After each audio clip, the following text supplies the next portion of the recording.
അസ്സലാമു അലൈക്കും വറഹ്മത്തുള്ളാഹി. അൽഹംദുലില്ലാ വസല്ലല്ലാഹു അലാ മുഹമ്മദിൻ വഅലാ ആലിഹി വഅസ്ഹാബിഹിൽ അജ്മഈൻ. ബഹുമാന്യരായ പണ്ഡിതന്മാരെ, പ്രിയപ്പെട്ട സഹോദരങ്ങളെ,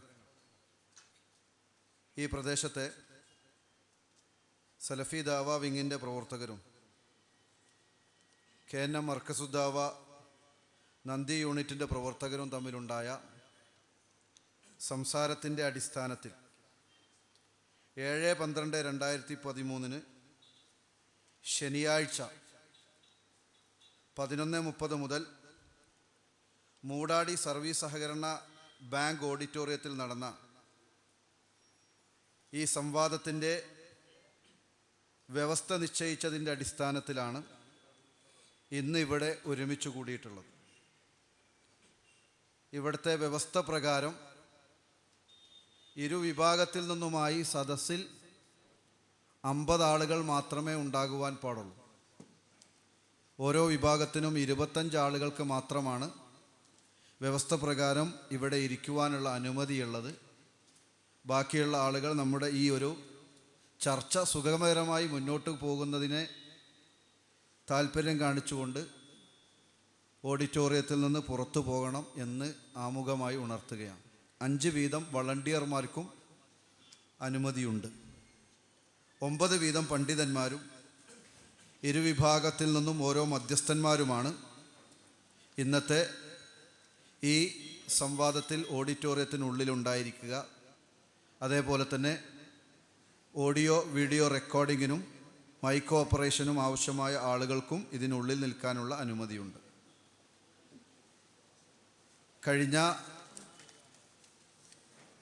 ഡിസംബർ മാസം 7-ാം തീയതി ഉണ്ടാക്കിയ വ്യവസ്ഥയുടെ ചില ഭാഗങ്ങൾ ഇൻഷാ അല്ലാഹ് ഞാനിവിടെ വായിക്കുകയാണ്. KNM മർക്കസുദ്ദാവ വിഭാഗത്തിൽ നിന്ന് അന്ന് വ്യവസ്ഥയിൽ പങ്കെടുത്തത് ബഹുമാനായ Abubakar Madani Maruda, K Abdul Latheef, K Ali Madani, Mansoor Ali MT Chemmad, Abdul Khader O. Salafi Dawa വിങ്ങിനെ പ്രതിനിധീകരിച്ചുകൊണ്ട് അന്ന് പങ്കെടുത്തത് ഫളുൽ ഹക്ക് ഉമരി, അബ്ദുൽ മാലിക് സലഫി, മൂസ സ്വലാഹി, അബ്ദുറഹ്മാൻ കണ്ണൂർ, ഖാലിദ് നന്ദി. തീരുമാനങ്ങൾ. സംവാദ വിഷയങ്ങൾ: മുജാഹിദ് പ്രസ്ഥാനത്തിൽ 2002 പിളർപ്പിന് കാരണമായി ഉന്നയിക്കപ്പെട്ട ആദർശ വ്യതിയാന ആരോപണങ്ങൾ. 2. ഹദീസ് നിഷേധം, ആരോപണങ്ങളും വസ്തുതയും. വാദങ്ങൾ. സലഫി ദാവ വിങ്ങിൻ്റെ വാദം 1. മുജാഹിദ് പ്രസ്ഥാനത്തിൽ 2002 പിളർപ്പിന് കാരണമായി ഉന്നയിക്കപ്പെട്ട വ്യതിയാന വിവരണങ്ങളിൽ 2001 ജൂൺ 4 പുളിക്കൽ മദീനത്തുൽ ഉലൂമിൽ ചേർന്ന കേരള ജമിയത്തുൽ ഉലമ നിർവാഹക സമിതി യോഗ തീരുമാനങ്ങളിൽ നിന്ന് നിങ്ങൾക്ക് വ്യതിയാനം സംഭവിച്ചിട്ടുണ്ട്. വാദം 2. ഹദീസ് നിദാനശാസ്ത്ര പ്രകാരം അഹ്ലുസുന്നത്തിൻ്റെ പണ്ഡിതന്മാർ സ്വഹീഹായി അംഗീകരിച്ച ഹദീസുകൾ നിങ്ങൾ നിഷേധിച്ചിട്ടുണ്ട്. മുൻഗാമികളായ മുഹദ്ദിസുകൾ നടത്തിയ നിരൂപണങ്ങളെയും വൈജ്ഞാനിക വിമർശനങ്ങളെയും നിങ്ങളുടെ നിഷേധങ്ങൾക്കു ന്യായീകരണമായി അവതരിപ്പിക്കുന്നത് തികച്ചും കാപട്യമാണ്. KNM മർക്കസ് ദാവ വിഭാഗത്തിൻ്റെ വിഷയത്തിലെ വാദം: 2002 മുജാഹിദ് പ്രസ്ഥാനത്തിൽ പിളർത്തുന്നതിനു വേണ്ടി ഞങ്ങൾക്കെതിരെ നിങ്ങൾ ഉന്നയിച്ച ആദർശ വ്യതിയാനം ആരോപണങ്ങൾ KJUവിൽ അവതരിപ്പിച്ചതടക്കം മുഴുവൻ കേവല വ്യാജ ആരോപണങ്ങൾ മാത്രമായിരുന്നു. സ്വാർത്ഥ താൽപ്പര്യങ്ങൾക്കു വേണ്ടി നിങ്ങൾ മനഃപൂർവ്വം കെട്ടിച്ചമച്ച പ്രസ്തുത ആരോപണങ്ങൾ സത്യസന്ധമായിരുന്നുവെന്ന് നിങ്ങൾക്ക് തെളിയിക്കാൻ സാധ്യമല്ല. 2ാമത്തെ വാദം: ഇസ്ലാമിക പ്രമാണങ്ങളിൽ 1-ാമത്തേത് അള്ളാഹുവിൻ്റെ കലാമായ വിശുദ്ധ ഖുർആനും 2ാമത്തേത് നിദാനശാസ്ത്ര പ്രകാരം സ്വഹീഹായിട്ടുള്ള ഹദീസുകളുമാണ്. ഇവയിൽ ഏതെങ്കിലും ഒന്ന് പ്രമാണമായി സ്വീകരിക്കാതിരിക്കൽ ഇസ്ലാമിക പ്രമാണങ്ങളെ നിഷേധിക്കലാണ്. ഖുർആൻ നിഷേധവും ഹദീസ് നിഷേധവും ഗൗരവകരമാണ്.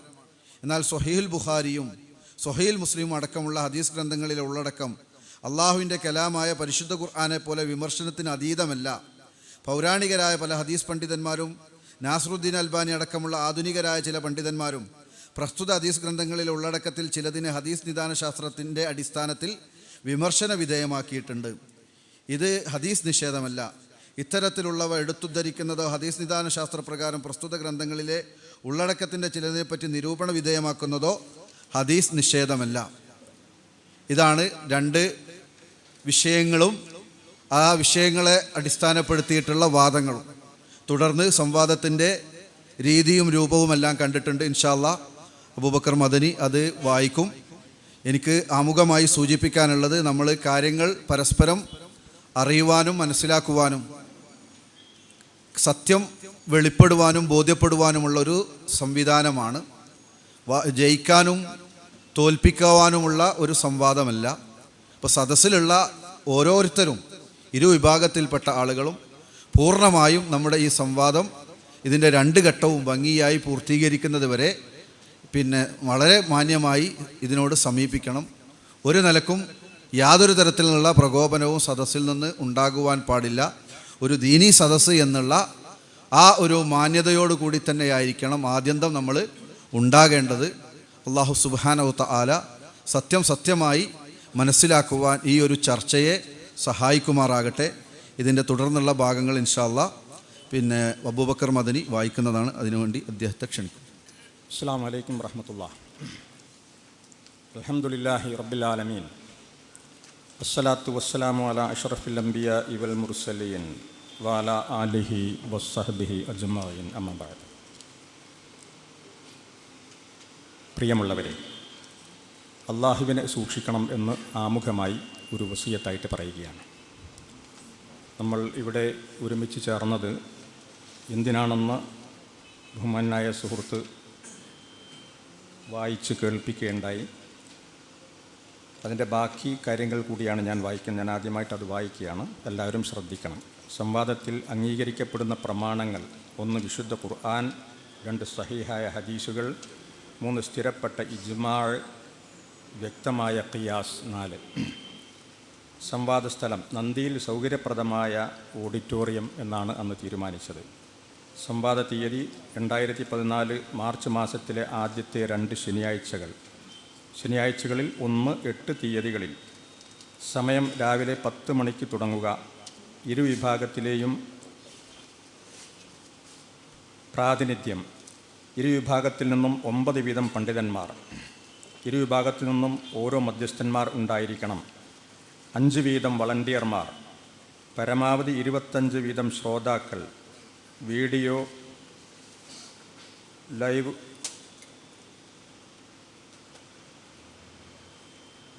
ഉള്ളടക്കം നല്ലത്. പരമാവധി 25 വീതം ശ്രോതാക്കൾ. വീഡിയോ റെക്കോർഡിങ്ങിനുള്ള 5 വീതം ആളുകൾ. മറ്റാർക്കും ഓഡിറ്റോറിയത്തിൽ പ്രവേശനം ഉണ്ടായിരിക്കുന്നതല്ല. ഈ പറഞ്ഞ ഈ തോതനുസരിച്ചുള്ള ഈ ക്രമമനുസരിച്ചിട്ടുള്ള ആളുകൾ മാത്രമേ ഈ ഓഡിറ്റോറിയത്തിൽ ഉണ്ടാവേണ്ടതുള്ളൂ. അല്ലാത്തവർക്ക് പുറത്തേക്ക് പോകണമെന്ന് നേരത്തെ സുഹൃത്ത് സൂചിപ്പിച്ചത് ഞാൻ ഒന്നുകൂടി ഓർമ്മപ്പെടുത്തുകയാണ്. ഇവർക്ക് പുറമെ ഇരുവിഭാഗത്തിനും സമ്മതരായ മൈക്ക് ഓപ്പറേറ്റർമാർ ഹാളിൽ പ്രവേശനമുണ്ടായിരിക്കും. ഓപ്പറേറ്റർമാർക്കും ഹാളിൽ പ്രവേശനമുണ്ടായിരിക്കും. സംവാദത്തിൽ വിഷയാവതരണം ഓരോ വിഭാഗത്തിനും 1/2 മണിക്കൂർ വീതം. ഊഴം ടോസ് വഴിയാണ് തീരുമാനിക്കുക. വിഷയാവതരണത്തെ തുടർന്ന് ഇരുവിഭാഗത്തിനും 10 മിനിറ്റ് വീതം 3 തവണയെങ്കിലും ഗണ്ണിച്ചുകൊണ്ട് സംസാരിക്കാൻ അവസരമുണ്ടായിരിക്കും. തുടർന്ന് ഇരുവിഭാഗത്തിനും 10 തവണയെങ്കിലും ലഭിക്കുന്ന തരത്തിൽ ചോദ്യോത്തരത്തിന് അവസരമുണ്ടാകും. ചോദ്യം 3 മിനിറ്റും ഉത്തരം 5 മിനിറ്റുമായിരിക്കും. 10 മിനിറ്റ് വീതം സമാപനം ഊഴം പ്രത്യേകം ടോസ് വഴി തീരുമാനിക്കും. സംവാദത്തിൽ ഉന്നയിക്കപ്പെടുന്ന തെളിവുകൾ മറുപക്ഷം ആവശ്യപ്പെടുകയാണെങ്കിൽ മധ്യസ്ഥന്മാർ മുഖേന നൽകേണ്ടതാണ്. സംവാദത്തിൽ ആദ്യാവസാനം സംസാരിക്കുന്നത് നിശ്ചിത പണ്ഡിതന്മാരും നിയന്ത്രിക്കുന്നത് നിശ്ചിത മധ്യസ്ഥന്മാരുമായിരിക്കും. മറ്റാർക്കും സംവാദത്തിൽ ഇടപെടാൻ അവസരമുണ്ടായിരിക്കുന്നതല്ല. സംവാദത്തിന് വരുന്ന പൊതു ചിലവുകൾ ഇരുവിഭാഗത്തിൻ്റെയും പ്രാദേശിക ഘടകങ്ങൾ തുല്യമായി വഹിക്കേണ്ടതാണ്. അപ്പോൾ ഇതനുസരിച്ച് നമ്മളിവിടെ വിഷയം അവതരിപ്പിച്ച് സംസാരിക്കുന്നതിന് ആദ്യമായി ടോസ് ഇട്ടിട്ടുണ്ട്. അതിലാദ്യമായി വിഷയം അവതരിപ്പിച്ച് സംസാരിക്കേണ്ടത് KNM മർക്കസുദ്ദഅവ കേന്ദ്ര മായിട്ടുള്ള ടീമാണ്. അവർ അതിന് ഒരുങ്ങി നിൽക്കുകയാണ്. ഇനി അവസാനം ഇത് കഴിഞ്ഞ് ഈ വിഷയാവതരണവും 30 മിനിറ്റ് ഊഴവും അതേപോലെ തന്നെ 10 ചോദ്യങ്ങളും ആ ഉത്തരങ്ങളും കൂടി കഴിയുന്നതോടുകൂടി അവസാനം ഇതിൻ്റെ കൺക്ലൂഷൻ അതിന് പ്രത്യേകം ടോസ് ഇടുന്നതാണ്. അത് കിട്ടുന്ന മുറയനുസരിച്ച് ക്രമമനുസരിച്ച് ആദ്യം അവസാനം 1ഉം 2ഉം ടീം അതും അതിൽ വിഷയം കൺക്ലൂഡ് ചെയ്ത് സംസാരിക്കും. അപ്പോൾ ഇവിടെ ഈ തീരുമാനങ്ങൾക്കതീതമായി ആത്മസംയമനം പാലിച്ച് നല്ല നെയ്യത്തോടുകൂടി ഹൈറായ സത്യമായ ഹക്കായ കാര്യങ്ങൾ സ്വീകരിച്ച് അതുവഴി മുന്നേറി പരലോകത്ത് വിജയം വരിച്ച് സ്വർഗം പുൽകണം എന്നതാണല്ലോ നമ്മുടെ ആഗ്രഹം. അതിനാണ് പ്രഥമമായ സ്ഥാനം നൽകേണ്ടത്. അതനുസരിച്ച് ഹക്ക് വെളിപ്പെട്ട് കിട്ടാൻ അത് സ്വീകരിക്കാൻ ഉള്ള നല്ല പാകമായ ഒരു മനസ്സോടുകൂടി എല്ലാവരും വളരെ വിനയാന്വിതരായി സ്നേഹത്തോടും വാത്സല്യത്തോടും കാരുണ്യത്തോടും കൂടി ഒക്കെ ഇവിടെ ഇരിക്കണം എന്ന് അള്ളാഹുവിനെ മുൻനിർത്തി അറിയിക്കുകയാണ്. ഇനി മറ്റ് വിഷയങ്ങളൊന്നും ഇപ്പോൾ പറയുന്നില്ല. എന്തെങ്കിലുമൊക്കെ ഉണ്ടാകുന്നതനുസരിച്ച് ക്രമമനുസരിച്ച് ഇവിടുന്ന് വിവരങ്ങൾ നൽകുന്നതാണ്. ആദ്യമായി വിഷയം അവതരിപ്പിച്ച് സംസാരിക്കുന്നതിന് വേണ്ടി സംവാദത്തിൽ പങ്കെടുക്കുന്ന പണ്ഡിതന്മാർ സലഫി ദഅവ വിങ് അബ്ദുൽ മാലിക് സലഫി, ഫദലുൽ ഹക്ക് ഉമരി, മൂസ സലാഹി കാര, യാസിർ മദനി പകര, ഷബീബ് സലാഹി, ഷുറൈഹ് സലഫി, Haris Madani Kayakkudi, Nooruddeen Salahi, CP Saleem, മധ്യസ്ഥൻ T Nabeel, KN Markaz ദഅവ വിഭാഗം PK മൊയ്തീൻകുട്ടി സുലമി, അബ്ദുൽ അസീസ് മദനി, അബ്ദുൽ അസീസ് മൗലവി, Ali Madani, Abdul Latheef K, Abdul Majeed Madani, Mansoor Ali MT, Abdul Khader K, Rasheed Elambilakkode, മധ്യസ്ഥൻ Abubakar Madani. അപ്പോൾ ആദ്യമായി വിഷയം അവതരിപ്പിച്ച് സംസാരിക്കുന്നതിന് വേണ്ടി മർക്കസു ദഅവ കേന്ദ്രമായുള്ള KNM-നെ ക്ഷണിച്ചുകൊള്ളും. സഹോദരന്മാർ, ഇതിൻ്റെ അനുബന്ധമായി ഒരു സംഗതി കൂടി അറിയിക്കേണ്ടതുണ്ട്. ഈ സംവാദത്തിൻ്റെ ഡേറ്റ് അടുത്ത് വന്നതോടുകൂടി ബഹുമാനായ സുഹൈർ മൗലവിയിൽ നിന്നും ഒരു കത്ത് വന്നിരുന്നു. ഈ 1-ാം തീയതി 8-ാം തീയതിയും ഈ സംവാദം ഒന്ന് ഡേറ്റ് മാറ്റി വെക്കണമെന്ന് പറഞ്ഞുകൊണ്ട് ആ കത്ത് ലഭിക്കുകയും അതിന് മറുപടി കൊടുക്കുകയും ചെയ്തിട്ടുണ്ട്. അത് 1-ാം തീയതി നടത്തുന്ന വിഷയം അത് മാറ്റിവെക്കുന്നതിന് അല്പം വിഷമമുണ്ട്. 8-ാം തീയതിക്കത്തത് വേണമെങ്കിൽ മാറ്റി വെക്കാവുന്ന സൗകര്യപ്രദമായ തീയതിയിലേക്ക് മാറ്റി വെക്കാവുന്നതാണെന്ന് മറുപടിയും കൊടുത്തിട്ടുണ്ട്. ആ വിവരം കൂടി സദസ്യരെ അറിയിക്കുകയാണ്. അസ്സലാമു അലൈക്കും വറഹ്മത്തുള്ളാഹി. ബിസ്മില്ലാഹിർ റഹ്മാനിർ റഹീം. അൽഹംദുലില്ലാഹി റബ്ബിൽ ആലമീൻ വൽ ആഖിബത്തു ലിൽ മുത്തഖീൻ ഫലാ ഉദ്വാന ഇല്ലാ അലൽ ളാലിമീൻ വസല്ലല്ലാഹു വസല്ലമ അലാ ഖൈരി ഖൽഖിഹി വറസൂലിഹി മുഹമ്മദിൻ വആലിഹി വസഹ്ബിഹി അജ്മഈൻ വമൻ തബിഅഹും ബിഇഹ്സാനിൻ ഇലാ യൗമിദ്ദീൻ. أعوذ بالله من الشيطان الرجيم. بسم الله الرحمن الرحيم. يريدون ليطفئوا نور الله بأفواههم والله متم نوره ولو كره الكافرون. إن أريد إلا الإصلاح ما استطعت وما توفيقي إلا بالله عليه توكلت وإليه أنيب. رب اشرح لي صدري ويسر لي أمري واحلل عقدة من لساني يفقهوا قولي. اللهم لولا أنت ما اهتدينا ولا تصدقنا ولا صلينا وأنزلا سكينة علينا والمشركون قد بغوا علينا وثبت الأقدام إن لاقينا وإن أرادوا فتنة آبينا وإن أرادوا فتنة آبينا وإن أرادوا فتنة آبينا. സ്നേഹാദരണീയരായ പണ്ഡിതന്മാരെ, സഹോദരന്മാരെ, സുഹൃത്തുക്കളെ, സഹപ്രവർത്തകരെ, മുജാഹിദ് പ്രസ്ഥാനത്തിൽ 2002-ലുണ്ടായ ദൗർഭാഗ്യകരമായ പിളർപ്പിന് കാരണമായി അതിനു മുമ്പ് ഏതാനും വർഷങ്ങളായി ആരോപിച്ചു തുടർന്നു പോന്ന ആദർശ വ്യതിയാന ആരോപണങ്ങളുടെ നിജസ്ഥിതി ബോധ്യപ്പെടുത്തുവാൻ സാധിക്കുന്ന ഒരു സംവാദമാണ് ഇൻഷാ അല്ലാഹ് ഇവിടെ നടക്കുന്നത്.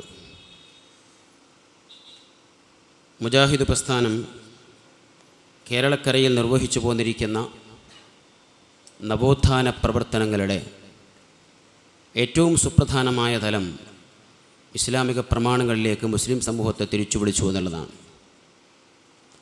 വിശുദ്ധ ഖുർആനും സ്വഹീഹായിരിക്കുന്ന ഹദീസുകളുമാണ് ഇസ്ലാമിൻ്റെ അടിസ്ഥാന പ്രമാണമെന്ന് സമൂഹത്തെ ബോധവൽക്കരിക്കുകയും അതുവഴി ഏകദൈവ ആരാധന അടിസ്ഥാന ആദർശമായി സ്വീകരിക്കുന്ന മുസ്ലിം സമൂഹത്തെ അതേ വഴിയിൽ ഉറപ്പിച്ചു നിർത്തുവാൻ കഠിനാധ്വാനം ചെയ്യുകയും ചെയ്തുകൊണ്ടാണ് മുജാഹിദ് പ്രസ്ഥാനം പ്രബോധന രംഗത്ത് തങ്ങളുടെ ദൗത്യം നിർവഹിച്ചിട്ടുള്ളത്. എന്നാൽ ഇതോടൊപ്പം തന്നെ സാമൂഹ്യ രംഗത്തും സാംസ്കാരിക രംഗത്തും വിദ്യാഭ്യാസ രാഷ്ട്രീയ മേഖലകളിലും രാജ്യത്തിൻ്റെ നന്മയ്ക്കു വേണ്ടിയുമെല്ലാം തങ്ങളാലാവുന്ന പ്രവർത്തനങ്ങൾ സാധ്യമാകും വിധം നിർവഹിക്കുകയും അതിൽ മുസ്ലിം സമൂഹത്തെ പ്രേരിപ്പിക്കുകയും ചെയ്തുകൊണ്ടാണ് മുജാഹിദ് പ്രസ്ഥാനം കടന്നു വന്നിട്ടുള്ളത്.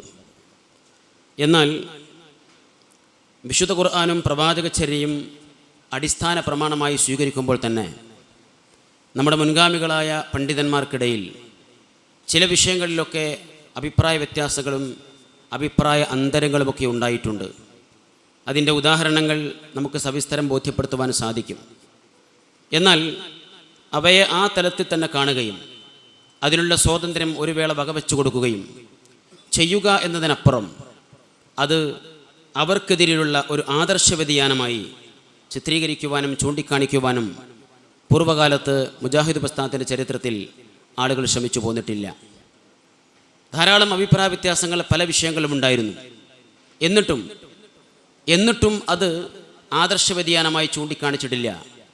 മർഹൂം MCC എഴുതിയിരിക്കുന്ന മുസ്ലിം സ്ത്രീകൾക്ക് അവകാശമുണ്ടോ എന്ന പുസ്തകത്തിൽ 20ഓളം സ്ഥലങ്ങളിൽ തിരുത്താവശ്യപ്പെട്ടുകൊണ്ട് അന്നത്തെ ജമിയത്തുലമയുടെ പ്രസിഡന്റ് കുറിപ്പ് നൽകിയിട്ടും അത് പരിഗണിക്കാതെ ആ പുസ്തകം അതുപോലെ പ്രസിദ്ധീകരിച്ചിട്ട് പോലും അദ്ദേഹത്തിനെതിരിലോ മറ്റോ ആദർശ വ്യതിയാനം ആരോപിച്ചിരുന്നില്ല. ഒരു ഉദാഹരണം മാത്രമാണ് സൂചിപ്പിച്ചത്. എന്നാൽ കാലങ്ങൾ കുറേ മുന്നോട്ട് പോയി. മുജാഹിദ് പ്രസ്ഥാനം അതിൻ്റെ വളർച്ചയുടെ ഉത്തുംഗതിയിലെത്തി നിൽക്കുന്ന സാഹചര്യം 1997 പിലാത്ര സമ്മേളനത്തിന് അനുബന്ധമായി കേരളക്കരയിൽ അങ്ങോളം ഇങ്ങോളം ഈ പ്രസ്ഥാനത്തിൻ്റെ വളർച്ച രേഖപ്പെടുത്തിക്കൊണ്ടിരിക്കുന്ന ഒരു സന്ദർഭത്തിൽ ചില സുഹൃത്തുക്കൾ 99ഓടുകൂടി പ്രത്യക്ഷമായും അതിനു മുമ്പ് പരോക്ഷമായും ആദർശ വ്യതിയാനമെന്ന ഒരു പുകമറ സൃഷ്ടിച്ച് രംഗത്ത് വന്നത് നമുക്ക് കാണാൻ സാധിച്ചിട്ടുണ്ട്. ആ സമയത്ത് അവർ ഉപയോഗിച്ചിരിക്കുന്ന പല വിഷയങ്ങളും പതിറ്റാണ്ടുകൾക്ക് മുമ്പ് വരെ എഴുതപ്പെട്ടിരിക്കുന്ന പറഞ്ഞു പോയിരിക്കുന്ന പുസ്തകങ്ങളിലെ സംഭാഷണങ്ങളിലെ പ്രസംഗങ്ങളിലെ ചില പദാവലികളെ അടർത്തിയെടുത്തിട്ടാണ് 99 എന്ന ഒരു ഡേറ്റിൽ ആദർശ വ്യതിയാനം ആരോപിച്ചു തുടങ്ങുന്നത്. ഇവിടെ തന്നെ അതിൻ്റെ ദുരൂഹത നിലനിൽക്കുന്നു. 984 എഴുതിയിരിക്കുന്ന പുസ്തകത്തിൽ അപാകത ഉണ്ട് എന്ന് പറയുന്നത് 99-ലാണ്. 91 എഴുതിയിരിക്കുന്ന ലേഖനത്തിൽ അപാകത ഉണ്ട് എന്ന് പറയുന്നത് 99-ലാണ്. 94 എഴുതിയാലും 96 എഴുതിയാലും അപാകത പറയുന്നത് 99-ലാണ്. എല്ലാ കാലത്തെയും അപാകതകൾ ചൂണ്ടിക്കാണിക്കാൻ 99 എന്നൊരു വർഷത്തെ തെരഞ്ഞെടുത്തതിൻ്റെ കാരണം ഇന്നും അവ്യക്തമാണ്. പല സംവാദങ്ങളിലും പല ചർച്ചകളിലും ആ വിഷയം ചോദിച്ചിട്ട് കൃത്യമായൊരു ഉത്തരം നമുക്ക് ലഭിച്ചിട്ടില്ല എന്നതൊരു വസ്തുതയാണ്. എന്നാൽ എന്തുകൊണ്ടായിരിക്കും അങ്ങനെ സംഭവിച്ചത്? അതോടൊപ്പം തന്നെ പല ആരോപണങ്ങളും ആരാണോ ആരോപിക്കുന്നത് അവരുടെ പക്ഷത്ത് നിൽക്കുന്ന ആളുകളുടെ സൃഷ്ടികളാണ്, അവരുടെ രചനകളിലുള്ളതാണ്, അവർ പരിശോധിച്ചതാണ്, അവരുമായി ബന്ധപ്പെട്ടതാണ്. എന്നിട്ടും ആരോപണം നമുക്ക് നേരെ ഇങ്ങോട്ടായിരുന്നു. കാരണം അന്വേഷിക്കേണ്ടതുണ്ട്. അതുപോലെ തന്നെ ചില വ്യക്തികളെയൊക്കെ നേരത്തെ തന്നെ ക്യാൻവാസ് ചെയ്ത് നിർത്തുകയും ചിലരെയൊക്കെ ക്യാൻവാസ് ചെയ്താൽ ലഭിക്കുമെന്ന് പ്രതീക്ഷിക്കുകയും ചെയ്തപ്പോൾ അവരുടെയും കൃതികളിലെ, അവരുടെയും ലേഖനങ്ങളിലെ, അവരുടെയും പ്രഭാഷണങ്ങളിലെ വള്ളിപുള്ളികൾ പരിശോധിക്കുവാൻ പലരും ശ്രമിച്ചിട്ടില്ല എന്നതും ഒരു വസ്തുതയാണ്. എന്തുകൊണ്ട് ഇങ്ങനെ സംഭവിച്ചു? ഇതാണ് അടിസ്ഥാനപരമായി ഇതിൻ്റെ ആമുഖം എന്ന് പറഞ്ഞാൽ 1990കളുടെ ആദ്യത്തിൽ നിലവിൽ വന്ന കേരള നേതൃത്വ മുജാഹിദിൻ്റെ സംസ്ഥാന സാരഥികളുടെ തെരഞ്ഞെടുപ്പ് കഴിഞ്ഞപ്പോൾ അതുവരെ പ്രസ്ഥാനത്തിൻ്റെ ചരിത്രത്തിലില്ലാത്ത ഒരു ആക്ടിംഗ് ജനറൽ സെക്രട്ടറി രംഗത്ത് വന്നിരുന്നു. ബഹുമാനനായ KP മുഹമ്മദ് മൗലവിയുടെ അനാരോഗ്യത്തെ കണക്കിലെടുത്തുകൊണ്ട്, വാർദ്ധക്യ സഹജമായിരിക്കുന്ന അനാരോഗ്യത്തെ കണക്കിലെടുത്തുകൊണ്ടാണ് ആക്ടിംഗ് ജനറൽ സെക്രട്ടറി രംഗത്ത് വരുന്നത്. പക്ഷേ അദ്ദേഹത്തിൻ്റെ പ്രവർത്തനം ആ 3 വർഷത്തിൽ അവസാനിപ്പിക്കുകയും തൊട്ടടുത്ത ടേമിൽ വീണ്ടും KP തന്നെ ജനറൽ സെക്രട്ടറിയായി വന്നിട്ടും അദ്ദേഹത്തിന് കൂടെ നിൽക്കാൻ ഒരു ആക്ടിംഗ് ജനറൽ സെക്രട്ടറി എന്ന സ്ഥാനം ഉണ്ടായിരുന്നില്ല. അതിൻ്റെ കാരണങ്ങൾ ആ കാലഘട്ടത്തിലെ സംഘടനാ പ്രവർത്തകർക്ക് നന്നായി അറിയാവുന്നതാണ്. ഏതായിരുന്നാലും അത് കഴിഞ്ഞ് ഒട്ടും വൈകാതെ ബഹുമാനായ KP മുഹമ്മദ് മൗലവി നമ്മോട് വിട പറഞ്ഞു. ആ മയ്യത്ത് സംസ്കരിക്കുന്ന മുമ്പ് അവിടെ വെച്ച് ഭരണഘടനാ വിരുദ്ധമായി ഒരു ജനറൽ സെക്രട്ടറിയെ പിൻവാതിലൂടെ കയറ്റിക്കൊണ്ടുവന്നുകൊണ്ടാണ് ഈ രംഗത്ത് പ്രശ്നം ആരംഭിക്കുന്നത്. സ്വാഭാവികമായും അങ്ങനെ കയറി വന്നിരിക്കുന്ന ജനറൽ സെക്രട്ടറി ആയതുകൊണ്ട് അദ്ദേഹത്തിൻ്റെ പ്രവർത്തനങ്ങളിൽ സ്വാഭാവികമായ സംശയങ്ങൾ ഇല്ലാതിരിക്കുകയില്ല. ആളുകൾ സംസ്ഥാന എക്സിക്യൂട്ടീവുകളിലും സംസ്ഥാന കൗൺസിലുകളിലും പല വിഷയങ്ങളും ചോദിച്ചിട്ടുണ്ട്. അതിൽ സുതാര്യതയാണ് ഏറ്റവും പ്രധാനം. കണക്കുകളെക്കുറിച്ച് അതുപോലെ മറ്റുള്ള പല വിഷയങ്ങളെക്കുറിച്ചും ചോദിക്കുമ്പോൾ കൃത്യമായ ഉത്തരങ്ങൾ ലഭിച്ചു പോന്നിരുന്നില്ല. ഇതിനിടയിലാണ് 97-ൽ ISMൻ്റെ പ്രസിഡന്റ് സ്ഥാനത്ത് നിന്ന് ഒഴിവായി ഹുസൈൻ മടവൂര് KNMലേക്ക് കടന്നു വരുന്നത്. അതുപോലെ മറ്റു ചില പ്രവർത്തകന്മാരും പണ്ഡിതന്മാരും ഒരു ഭാഗത്ത് നിലവിലുള്ള നേതൃത്വത്തിന് നേരെ ആക്ഷേപങ്ങളും ആരോപണങ്ങളും കടന്നു വരികയും അല്ലെങ്കിൽ ആളുകൾക്കിടയിൽ സംശയങ്ങൾ ഉണ്ടാവുകയും, മറുഭാഗത്ത് വേറെ ചില നേതാക്കന്മാർ അവർക്ക് യോഗ്യമാകുന്ന അവസ്ഥയിലേക്ക് കാര്യങ്ങൾ കടന്നു വരികയും ചെയ്യുമ്പോൾ തങ്ങളുടെ കയ്യിൽ നിന്ന് അധികാരം നഷ്ടപ്പെടുമോ എന്നും അത് മറ്റുള്ള ചില കരങ്ങളിലേക്ക് നീങ്ങിപ്പോകുമോ എന്നും സംശയിച്ച ആ സംശയത്തിൽ നിന്ന് ഉടലെടുത്തതാണ് ആദർശ വ്യതിയാന ആരോപണമെന്ന പുതിയ കണ്ടുപിടുത്തം എന്നതാണ് വസ്തുത. അതുകൊണ്ട് തന്നെയാണ് ആരോപണങ്ങൾ കടമ്പുണ്ടോ എന്ന് നോക്കാതെ, അതിൽ നീതിയുണ്ടോ എന്ന് നോക്കാതെ, അതിൽ ധാർമ്മികത പുലർത്തേണ്ടതുണ്ടോ എന്ന് നോക്കാതെ തങ്ങൾക്ക് തോന്നിയതെല്ലാം തോന്നിയവർക്കെതിരിലെല്ലാം അവർ ആരോപിച്ചു തുടങ്ങിയത്. അങ്ങനെ ആ ആരോപണങ്ങൾക്ക് വേണ്ടി അവർ തുടക്കം കുറിക്കുമ്പോൾ അതിനുവേണ്ടി അവർ ചില യോഗങ്ങൾ വിളിച്ചുകൂട്ടി. ചിലത് സ്വകാര്യമായിരുന്നു, ചിലത് പരസ്യമായിരുന്നു. അങ്ങനെയുള്ള യോഗം 1999 മെയ് മാസം 1-ാം തീയതി കോഴിക്കോട് പാരമൗണ്ട് ടവറിലേക്ക് വിളിച്ചതായി എന്നെ വിളിച്ചറിയിക്കുന്നത് എൻ്റെ സുഹൃത്തായിരിക്കുന്ന MM അക്ബറാണ്. അദ്ദേഹത്തോട് ഞാൻ ചോദിച്ചു, ആരാണ് യോഗം വിളിച്ചിരിക്കുന്നത്? ഇത് KNM വിളിച്ച യോഗമാണോ? ISM വിളിച്ച യോഗമാണോ? സംഘടന വിളിച്ച യോഗമാണോ? സംഘടന ആസ്ഥാനത്ത് പോലും അല്ലാത്ത യോഗത്തിൻ്റെ പ്രസക്തി എന്താണ്? അദ്ദേഹം പറഞ്ഞിരിക്കുന്ന ഉത്തരങ്ങൾ എനിക്ക് തൃപ്തികരമല്ലാത്തത് കൊണ്ട് ഞാൻ പറഞ്ഞു എനിക്ക് ആ യോഗത്തിൽ പങ്കെടുക്കാൻ കഴിയില്ല എന്ന്. ഞാൻ അങ്ങനെ അദ്ദേഹത്തെ യാത്ര അയച്ചാണ്. എന്നാൽ ആ യോഗം നടന്നില്ല. പക്ഷെ തൊട്ടുപിറകെ മെയ് 13-ാം തീയതി ജാമിയ സെൽഫിയിൽ വെച്ച് ഔദ്യോഗികമായി തന്നെ ഒരു യോഗം നടന്നു. ബഹുമാനായ അന്നത്തെ general secretary AP Abdul Khader Maulavi കത്തുകൊടുത്തുകൊണ്ട് വിളിച്ച ദായിമാരുടെ യോഗമെന്നായിരുന്നു അതിൻ്റെ പേര്. പക്ഷേ ആ യോഗത്തിന് വന്നു നോക്കുമ്പോൾ കുറേ മുതലാളിമാരും കുറേ കച്ചവടക്കാരും ഏതാനും ചില ദായിമാരും അടങ്ങുന്ന ഒരു ടീമാണ് അകത്തിരിക്കുന്നത്. അവിടെ ചില പണ്ഡിതന്മാർ ചില വിഷയങ്ങൾ അവതരിപ്പിച്ചു തുടങ്ങി. ബഹുമാനായ AP അബ്ദുൽ ഖാദർ മൗലവിയാണ് ആ യോഗത്തിൻ്റെ അധ്യക്ഷൻ. അദ്ദേഹത്തിൻ്റെ ക്ഷണപ്രകാരം അദ്ദേഹം വിളിച്ചത് പ്രകാരം 4 വ്യക്തികൾ അവിടെ വിഷയങ്ങൾ അവതരിപ്പിച്ചു. അതിൽ 2 വ്യക്തികളും അവതരിപ്പിച്ചത് ആദർശ വ്യതിയാനമായിരുന്നു. അതിന് തുടക്കമിട്ടത് ഇന്നും കുവൈത്തിൽ പ്രവർത്തിച്ചുകൊണ്ടിരിക്കുന്ന PN അബ്ദുൽ ലത്തീഫ് മദനിയാണ്. അദ്ദേഹം ലോകാടിസ്ഥാനത്ത് നടന്നുകൊണ്ടിരിക്കുന്ന സലഫി പ്രവർത്തനങ്ങളെക്കുറിച്ച് ഒരു ആമുഖം പറയുകയും ആ സലഫി പ്രവർത്തനങ്ങൾക്ക് തുരങ്കം വെക്കുവാൻ വേണ്ടി ശ്രമിക്കുന്ന ഇഖ്വാനികളെ പരിചയപ്പെടുത്തുകയും എന്നിട്ട് ആ ഇഖ്വാനികളുടെ കേരളത്തിലെ ഏജന്റാണ് ഹുസൈൻ മടവൂരി എന്നും അതിൻ്റെ ആസ്ഥാനമാണ് മർക്കസുദ്ദാവ എന്നും പറഞ്ഞുകൊണ്ട് പ്രചരിപ്പിച്ചുകൊണ്ടാണ് അദ്ദേഹം തന്റെ പ്രഭാഷണം അവസാനിപ്പിക്കുന്നത്. ഇവിടെ ആലോചിക്കേണ്ട വിഷയം, ആ യോഗത്തിൽ ഹുസൈൻ മടവൂർ ഉണ്ടായിരുന്നില്ല. അദ്ദേഹത്തിൻ്റെ അഭാവത്തിലാണ് അദ്ദേഹത്തെ കുറ്റപ്പെടുത്തിക്കൊണ്ട് ആക്ഷേപിച്ചുകൊണ്ട് അങ്ങനെ പരാമർശം നടത്തി അദ്ദേഹം അവസാനിപ്പിക്കുന്നത്. അതിന് പിറകെ സംസാരിച്ചിരിക്കുന്ന വ്യക്തികൾ അതിന് പ്രതികരിച്ചിട്ടുണ്ട്. എന്നാൽ വീണ്ടും വിഷയം അവതരിപ്പിക്കാൻ വരുന്നത് സുബൈർ മങ്കടയാണ്.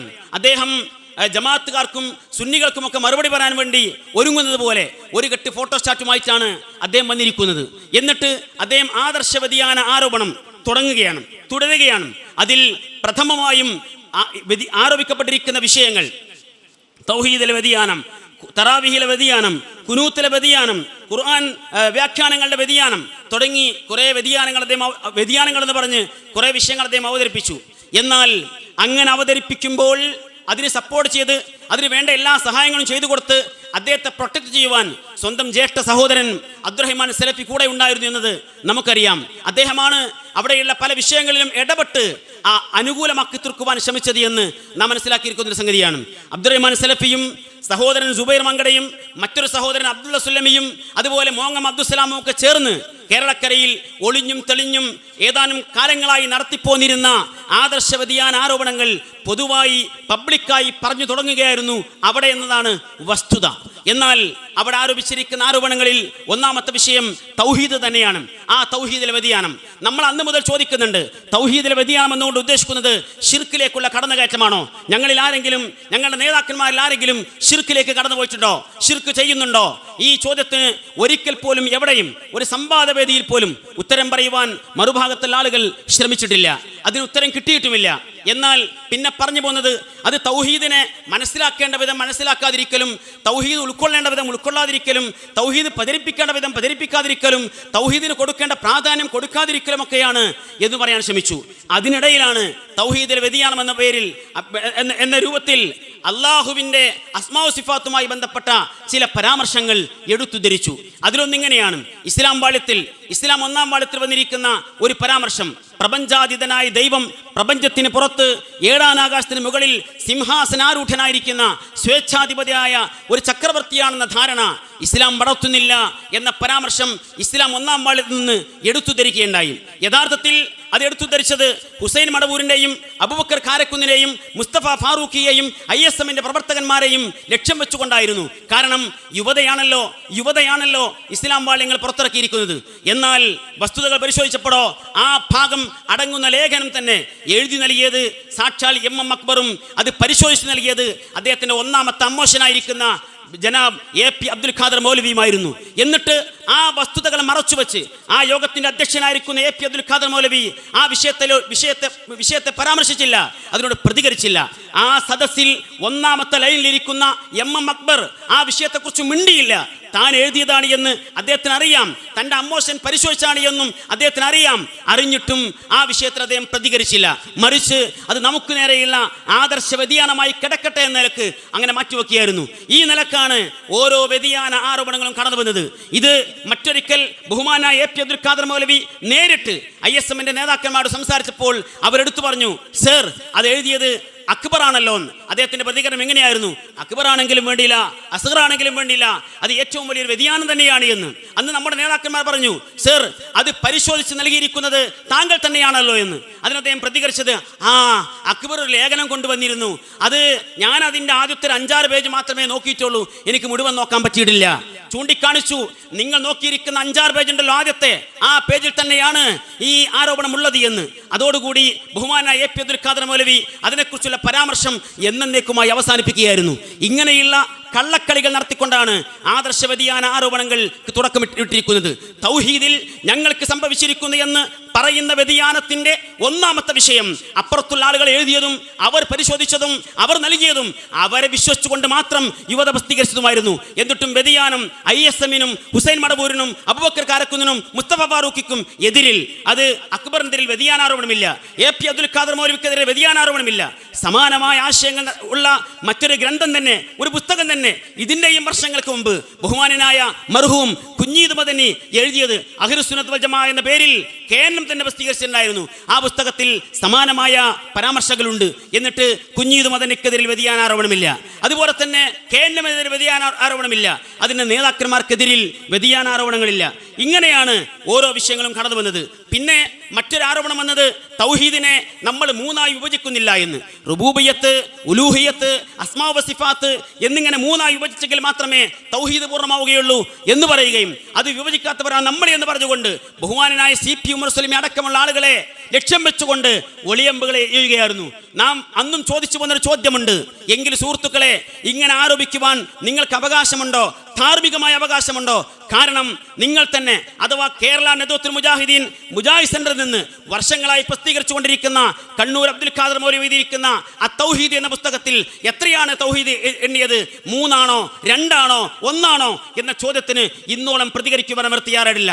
എന്ന് പറഞ്ഞാൽ തങ്ങൾ വിറ്റുകൊണ്ടിരിക്കുന്ന, തങ്ങൾ പ്രസിദ്ധീകരിച്ചുകൊണ്ടിരിക്കുന്ന, തങ്ങൾ പ്രചരിപ്പിച്ചുകൊണ്ടിരിക്കുന്ന ഗ്രന്ഥങ്ങളിൽ തങ്ങൾ നമുക്ക് നേരെ ആരോപിച്ചുകൊണ്ടിരിക്കുന്ന വ്യതിയാനങ്ങൾ അതുപോലെ തന്നെ കിടക്കുമ്പോൾ അത് കാണാതെ, അത് കേന്ദ്രമെതിരെയുള്ള ആരോപണമായി ഉന്നയിക്കാതെ ഇവിടെ മറിച്ച് ഒളിയമ്പെയ്യുവാൻ ശ്രമിച്ചത് മറ്റു ചില താല്പര്യങ്ങളുടെ പേരിലായിരുന്നു. ഇതുപോലെ തന്നെ ഞാൻ സൂചിപ്പിച്ചുവല്ലോ, സിഫാത്തുമായി ബന്ധപ്പെട്ട വ്യാഖ്യാനങ്ങൾ, നിഷേധങ്ങളൊക്കെ. ഇവിടെ നമുക്കറിയാം, സിഫാത്ത് വ്യാഖ്യാനിക്കുവാൻ പറ്റുമോ, തഅ്വീൽ ചെയ്യാൻ പറ്റുമോ, തശ്ബീഹ് കൊടുക്കാൻ പറ്റുമോ, തംസീൽ പാടുണ്ടോ തുടങ്ങിയിരിക്കുന്ന ചർച്ചകൾ എല്ലാ കാലത്തുമുള്ളതാണ്. എന്നാൽ ഒരാളെങ്ങനെ തഅ്വീൽ ചെയ്താൽ, ഒരാളെങ്ങനെ തംസീൽ ചെയ്താൽ, ഒരാളെങ്ങനെ തശ്ബീഹ് ചെയ്താൽ ആ ചെയ്യുന്നതോടുകൂടി അയാൾ കാഫിറാകുമെന്നോ, മുശ്രിക്കാകുമെന്നോ, അല്ലെങ്കിൽ ഫാദിറാകുമെന്നോ, മുനാഫിക്കാകുമെന്നോ എന്ത് ആരോപണം ഉന്നയിച്ചാലും ഞാൻ തുറന്നു പറയട്ടെ, ആ ആരോപണങ്ങൾക്ക് എല്ലാ എല്ലാ യോഗ്യതയുമുള്ള ഒരു പണ്ഡിതനെയും കൂട്ടിയാണ് ഇപ്പോൾ മറുഭാഗത്തുള്ള ആളുകൾ ഇവിടെ സംവാദത്തിന് വന്നിരിക്കുന്നത് എന്നതാണ് വസ്തുത. അള്ളാഹുവിന്റെ സിഫത്തുകൾക്ക് തംസീൽ നൽകിക്കൊണ്ട് ആ കുഫ്രിയത്തിലേക്ക് അല്ലെങ്കിൽ ആ ശിർക്കിലേക്ക് കടന്നുപോയിരിക്കുന്ന ഒരു വലിയ പണ്ഡിതനെയും കൂട്ടിയാണ് ഇവർ ഇവിടെ പോലും സംവാദം നടത്തുവാൻ വേണ്ടി വന്നിരിക്കുന്നത് എന്ന് സാന്ദർഭികമായി ഞാൻ സൂചിപ്പിക്കുകയാണ്. ഇങ്ങനെ ഓരോ വിഷയങ്ങൾ. പിന്നെ നമുക്ക് നേരെ വന്നിരിക്കുന്ന വലിയൊരാക്ഷേപം നമുക്കറിയാം. ചെറിയമുണ്ട് അബ്ദുൽ ഹമീദ് മദനി ഷബാബിന്റെ എഡിറ്റോറിയൽ എഴുതിയിരിക്കുന്ന ഒരു വിഷയം അതിന്റെ തലയും വാലും വെട്ടി അവതരിപ്പിച്ചു.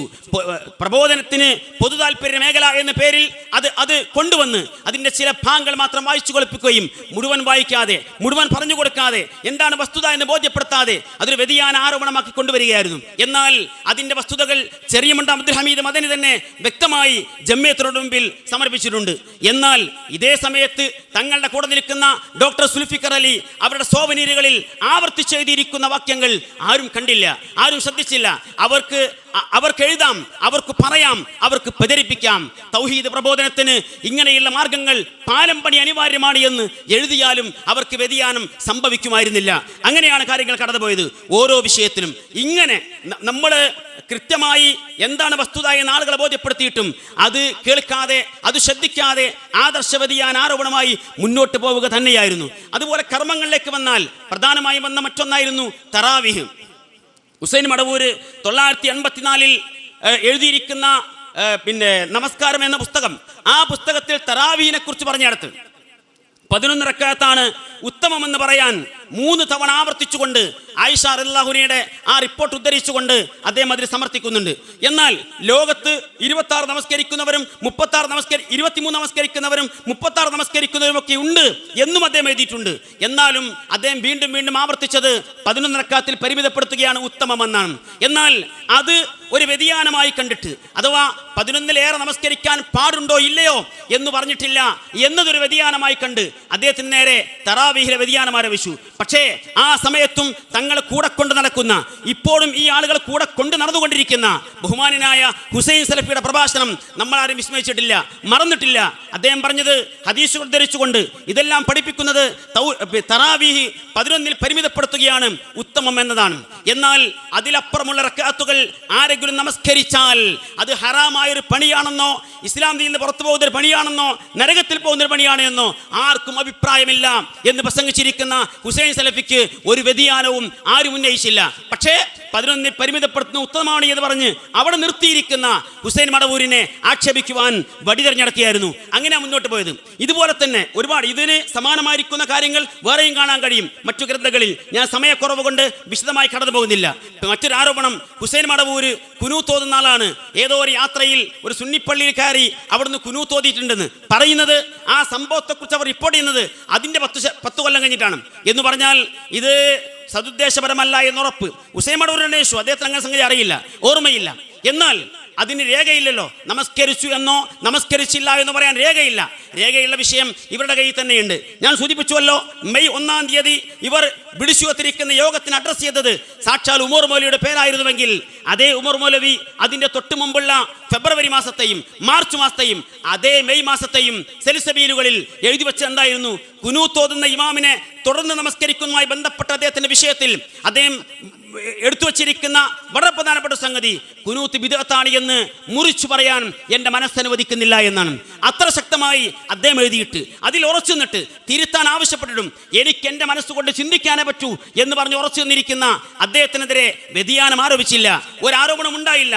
എന്നാൽ സുബൈക്ക് കുനൂത്ത് ഓതാത്ത ഹുസൈൻ മടവൂരിനെതിരെ ആദർശ വ്യതിയാനം ആ വിഷയത്തിൽ വന്നു. അങ്ങനെ ഓരോ സംഗതികൾ. ഇതുപോലെ വന്ന മറ്റൊരു വ്യതിയാന ആരോപണമായിരുന്നു കെ മുഹമ്മദ് സുല്ലമി ഇഖ്റയിൽ പറഞ്ഞിരിക്കുന്ന അർത്ഥം. അതിന് ഇവർ പരമാവധി പറയാൻ ശ്രമിച്ചത് അത് ഹദീസുകൾക്ക് വിരുദ്ധമാണ് എന്നാണ്. എന്നാൽ വിശുദ്ധ ഖുർആന് വിരുദ്ധമായിരിക്കുന്ന ആശയങ്ങൾ എഴുതിപ്പിടിപ്പിച്ച് ഒരുപാട് കൊല്ലങ്ങളോളം കേരളക്കരയിൽ പ്രചരിപ്പിച്ചിരിക്കുന്ന തങ്ങളുടെ കൂടെ നിൽക്കുന്ന സുഹൈർ മൗലവിക്കെതിരെ ഒരു ആക്ഷേപവും അവർ ഉന്നയിച്ചിട്ടില്ല. സൂറത്ത് അഹ്സാബ് 50-ാമത്തെ ആയത്തിൽ വന്നിരിക്കുന്ന വിഷയത്തിന് ഘടകവിരുദ്ധമായി ഈ നാട്ടിലുള്ള ഏത് പെൺകുട്ടികൾ കയറി വന്ന് എന്നെ ഞാൻ നിങ്ങൾക്ക് തന്നു എന്ന് പറഞ്ഞാലും അത് സ്വീകരിക്കുവാൻ തയ്യാറായി കയ്യും നീട്ടി കാത്തു നിൽക്കുന്ന അവസ്ഥയിലേക്ക് ചെറുപ്പക്കാരെ മാടി വിളിച്ചിരിക്കുന്ന സുഹൈർ ചുങ്കത്തറയുടെ പരാമർശങ്ങളോട് ഒരു വ്യതിയാനത്തിന്റെ സ്വരം ആരും കാണിച്ചിട്ടില്ല.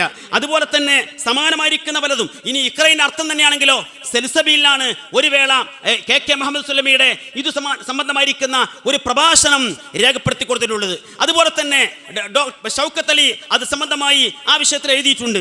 ഇങ്ങനെ പറഞ്ഞ് നമുക്ക് കാണാൻ കഴിയും. അതൊക്കെ മറച്ചു വെച്ചിട്ട്, അതെല്ലാം മൂടി വെച്ചിട്ട് ഇങ്ങനെയുള്ള വ്യക്തികൾക്കെതിരെ ആദർശ വ്യതിയാനം ആരോപിക്കുന്നത് സദുദ്ദേശപരമായിരുന്നില്ല. പിന്നെ കണ്ണന മണ്ണനം മുക്തമായിരിക്കുന്ന ദാവത്ത് വേണമെന്നാണ്. അത് ഇപ്പോഴും കൂടെ നിൽക്കുന്ന കുഞ്ഞു മുഹമ്മദ് മദനി പറപ്പൂര് കൃത്യമായി പറഞ്ഞു തരുമല്ലോ. അദ്ദേഹമാണ് ആ വിഷയത്തിൽ നമുക്ക് ഏറ്റവും നല്ല ഉപദേശ നിർദ്ദേശങ്ങൾ നൽകിയിട്ടുള്ളത്. ആവശ്യമെങ്കിൽ പിന്നീട് വിശദാംശങ്ങളിലേക്ക് കടന്നു പോകാം.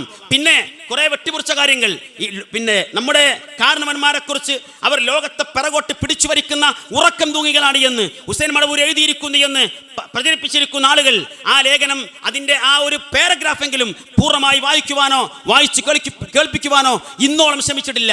കാരണം അത് മുഴുവൻ വായിച്ചാൽ ആളുകൾക്ക് മനസ്സിലാകും കേരള നേതൃത്വത്തിൽ മുജാഹിദീനിലെ ഏതെങ്കിലും ഒരു പണ്ഡിതനെ കുറിച്ച് ഉറക്കം തൂങ്ങികളാണ് എന്ന് ഹുസൈൻ മടവൂർ എഴുതിയിട്ടില്ല.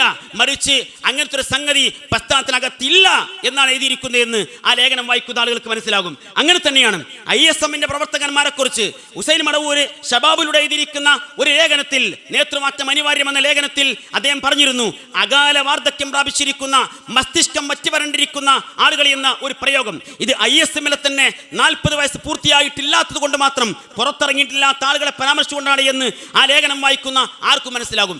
എന്നിട്ടും അത് KPക്കെതിരെയാണ്, അത് APക്കെതിരെയാണ്, അത് റസാഖ് മൗലിക്കെതിരെയാണ് എന്ന് ആരോപിച്ച് നടക്കുന്ന അബ്ദുറഹിമാൻ സലഫി, അതുപോലെ സുബൈർ മങ്കട, KK സക്കരിയ സ്വലാഹി തുടങ്ങിയിരിക്കുന്ന ആളുകൾ, അവർക്ക് എങ്ങനെയാണ് ഈ പാപമാരെന്ന് രക്ഷപ്പെടുവാൻ സാധിക്കുക എന്ന് ആലോചിക്കേണ്ടതുണ്ട്. ഇങ്ങനെ ഓരോ വിഷയങ്ങളിൽ ഇനി തൗഹീദ് പറയേണ്ട എന്നാണ് നമുക്കെതിരെ വേറെ പരാമർശം വന്നത്. അതും സുഹൈർ മൗലവി പറഞ്ഞു തരും. തൗഹീദ് ആരോടൊക്കെ പറയണം, ആരോടൊക്കെ പറഞ്ഞുകൂടാ, ആരാണ് പറയേണ്ടത്, എപ്പോൾ പറയണം, എങ്ങനെ പറയണം, എത്രമാത്രം പറയണം എന്ന് മാത്രം പറഞ്ഞുകൂടാ എന്നൊക്കെയുള്ള പരാമർശങ്ങൾ അദ്ദേഹത്തിന്റെ അഭിമുഖങ്ങളിലൂടെ നമ്മൾ വായിച്ചെടുത്താണ്. ഇങ്ങനെ ഇതിനെല്ലാം മറയായി കൊണ്ടുവന്ന ഒരു സംഗതിയായിരുന്നു മൻഹജ്, സലഫി മൻഹജ് എന്ന പേരിൽ നമ്മൾ അന്നും ഇന്നും പറയുന്ന സംഗതിയുണ്ട്. വിശുദ്ധ ഖുർആനും പ്രവാചകചര്യയും മനസ്സിലാക്കുവാനും അത് ഉൾക്കൊണ്ട് ജീവിക്കുവാനും സലഫ് സ്വാലിഹുകൾ സ്വീകരിച്ചിരിക്കുന്ന മാർഗം, അതാണ് നമ്മുടെ മാർഗം. ആ മാർഗത്തിൽ നിന്ന് ഒരിക്കലും വ്യതിചലിക്കുവാൻ മുജാഹിദ് പ്രസ്ഥാനം, അതിന്റെ പണ്ഡിതന്മാർ ഒരിക്കലും ശ്രമിച്ചിട്ടില്ല.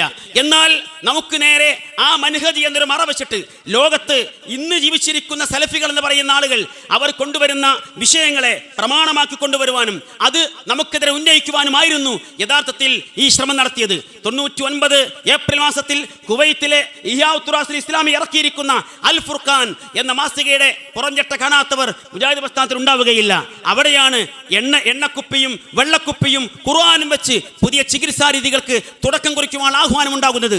എന്നിട്ട് അങ്ങനെയുള്ള സംഗതികൾ അവർ തരുന്ന പണത്തിന്റെ കൂടെ, അവർ നൽകുന്ന എണ്ണയുടെ കൂടെ, അവർ നൽകുന്ന പുതിയ ആദർശങ്ങൾ കൂടി നമ്മളെ കൊണ്ട് സ്വീകരിപ്പിക്കുവാൻ നടത്തിയിരിക്കുന്ന ശ്രമങ്ങൾക്കുള്ള പ്രതികരണമാണ് യഥാർത്ഥത്തിൽ അന്ന് ISMും മറ്റുമൊക്കെ നിർവഹിച്ചു പോന്നിട്ടുള്ളത്.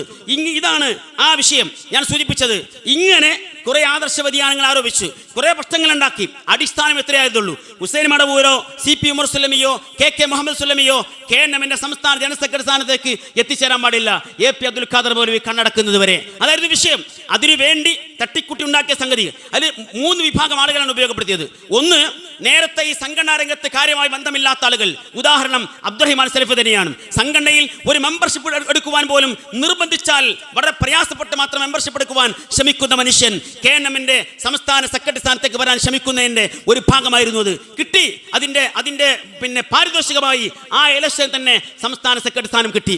അതുപോലെ തന്നെ ISMന്റെ സംസ്ഥാന ഭാരവാഹി സ്ഥാനത്തേക്ക് മത്സരിച്ചിരിക്കുന്ന MM അക്ബർ, സുഹൈർ ചുങ്കത്തറ, ഡോക്ടർ സുൽഫിക്കർ അലി, ഇവർ ആ വിഷയത്തിൽ സാധ്യമാകാത്തതുകൊണ്ട് അവർ അതൃപ്തിയിൽ കഴിഞ്ഞുകൂടിയായിരുന്നു. അവരെ ഇതിനു വേണ്ടി ഉപയോഗപ്പെടുത്തി. അതുപോലെ തന്നെ പിന്നെ ഇതിനു വേണ്ടി ചെയ്തെന്താ, വിദേശത്ത് നിന്ന് പണം എത്തിച്ചു കൊടുക്കുന്ന PN അബ്ദുൽ ലത്തീഫ് മദനി പോലെയുള്ള ചില ആളുകളുടെ ഉപദേശ നിർദ്ദേശങ്ങൾ ചേർത്ത് വെച്ചു. ഇതുകൂടി 3 കൂടി കൂട്ടി വന്നപ്പോൾ ഇതിന് ആദർശത്തിന്റെ പിൻബലം, സംഘടനയുടെ പിൻബലം, നേതാക്കന്മാരുടെ പിൻബലം അങ്ങനെ ഉണ്ടായി വരികയായിരുന്നു.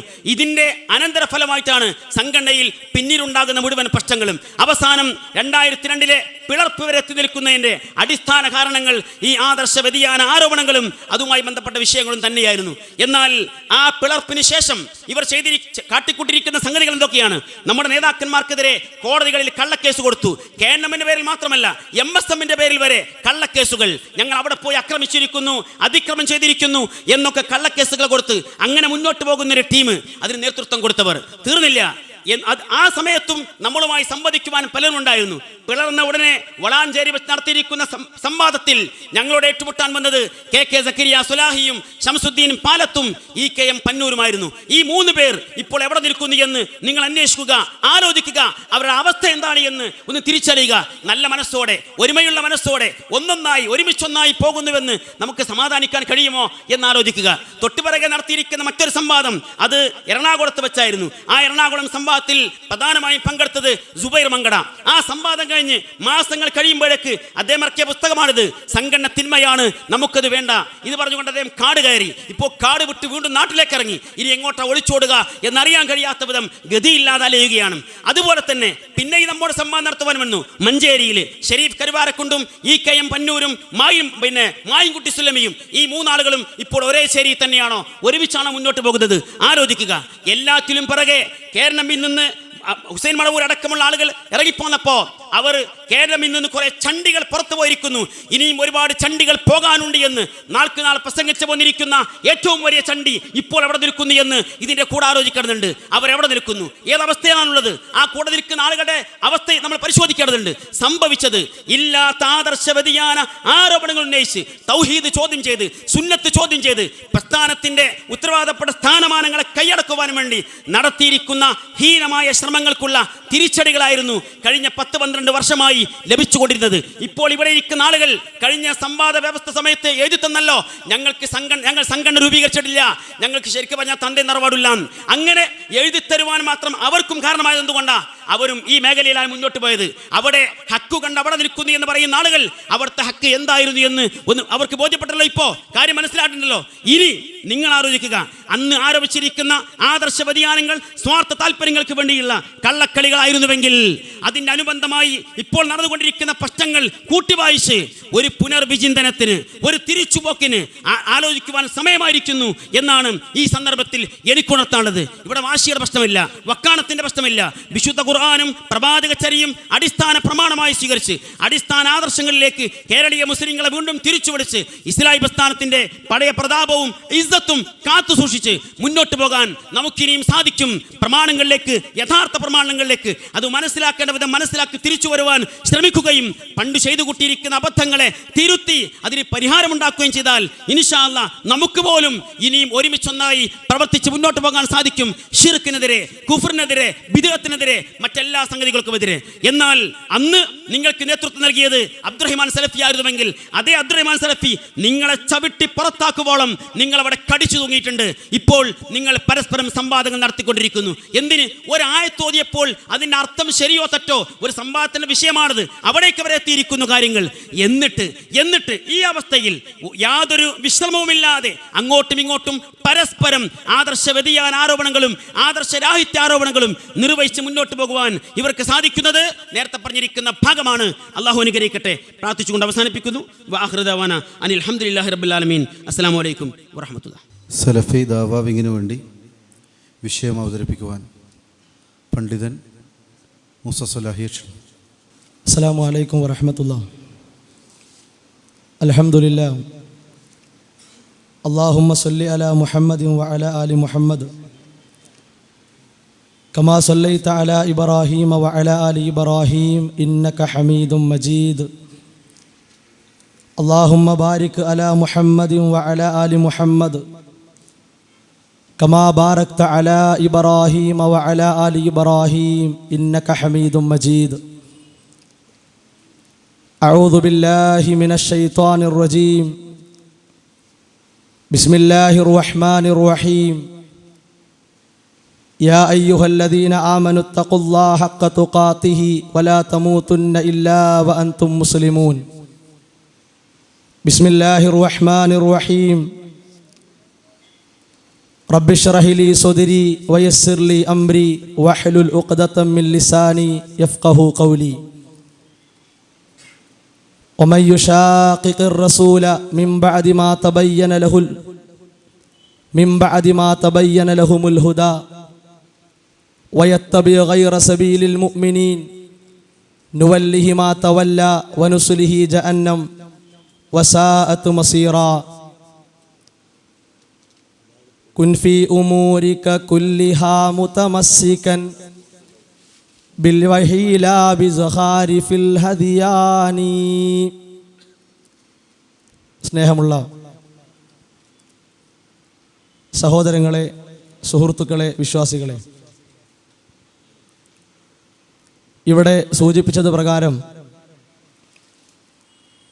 നന്ദി സലഫി ദഅവ വിങ്ങിൻ്റെയും മർക്കസു ദഅവ കേന്ദ്രമാക്കി പ്രവർത്തിക്കുന്ന KNM വിഭാഗത്തിൻ്റെയും ആശയ വ്യതിയാനവുമായി ബന്ധപ്പെട്ട ചർച്ചയിലാണ് നാം ഓരോരുത്തരും കൂടിയിട്ടുള്ളത്. ഈ സംവാദത്തിലേക്ക് എത്തിച്ചേരുവാനുണ്ടായ സാഹചര്യം ഇവിടെയുള്ള പ്രാദേശികരായ ആളുകൾ തമ്മിൽ വിഷയത്തിൽ സംസാരമുണ്ടാവുകയും അതിൻ്റെ അടിസ്ഥാനത്തിൽ പണ്ഡിതന്മാരെ വിളിച്ചു വരുത്തി സംവാദ വ്യവസ്ഥയ്ക്ക് വേണ്ടി ഈ ഓഡിറ്റോറിയത്തിൽ തന്നെയാണ് ഒരുമിച്ച് കൂടിയത്. ആ സംവാദ വ്യവസ്ഥയ്ക്ക് വേണ്ടി ഇരിക്കുന്ന സന്ദർഭത്തിൽ എടുത്തു പറയേണ്ടതായ ഒരുപാട് രസകരമായ കാര്യങ്ങളും സന്ദർഭങ്ങളും ഉണ്ടായിരുന്നു. അതിൽ ചിലതെങ്കിലും സൂചിപ്പിക്കാതിരുന്നാൽ ഇതിൻ്റെ പിന്നിൽ വന്ന കാര്യങ്ങൾ അറിയാതെ പോകും, അത് വിസ്മരിച്ചു പോകും. കഴിഞ്ഞ വിഷയാവതരണത്തിൽ ഇവിടെ സൂചിപ്പിക്കുകയുണ്ടായി, ഒരു പ്രത്യേക പേപ്പറിൽ ഇവരാരാണ് എന്ന് എഴുതി ഒപ്പിടിച്ചു എന്നാണ്. സംവാദ വ്യവസ്ഥയ്ക്ക് വേണ്ടി ഇരുന്നപ്പോൾ തന്നെ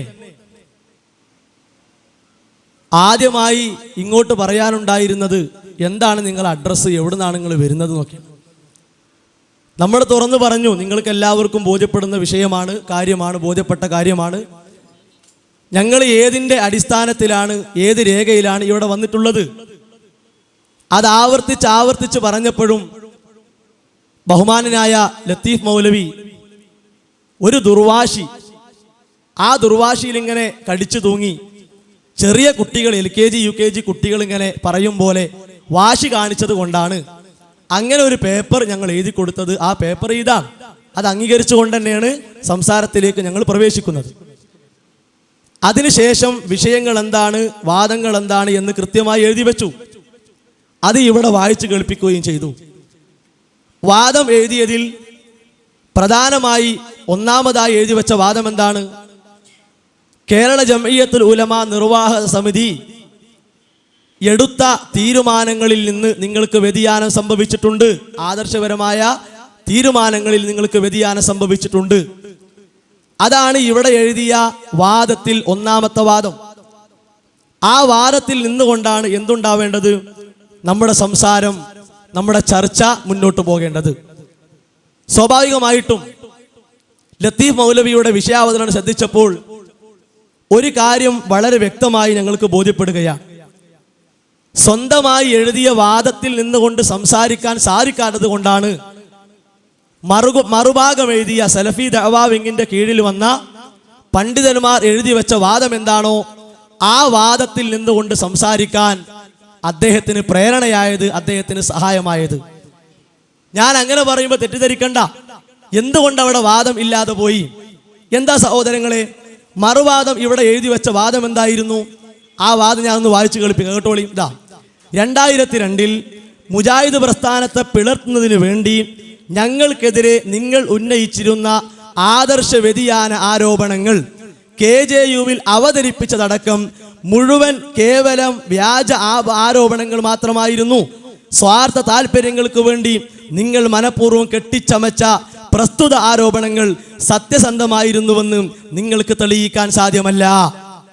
ഇതാണ് ഈ ഓഡിറ്റോറിയത്തിൽ വെച്ച് അവർ എഴുതിയ വാദം ഇതാണ്. പക്ഷേ ഇത് എങ്ങനെ നിങ്ങൾ വാദമായി നിങ്ങൾ അംഗീകരിക്കും? പഴമൊഴി പറയുന്ന പോലെ ഒന്നുകിൽ ആശാന്റെ നെഞ്ചത്ത് അല്ലെങ്കിൽ കളരിക്ക് പുറത്ത്, ആ രൂപത്തിലാണ് ഈ വാദം.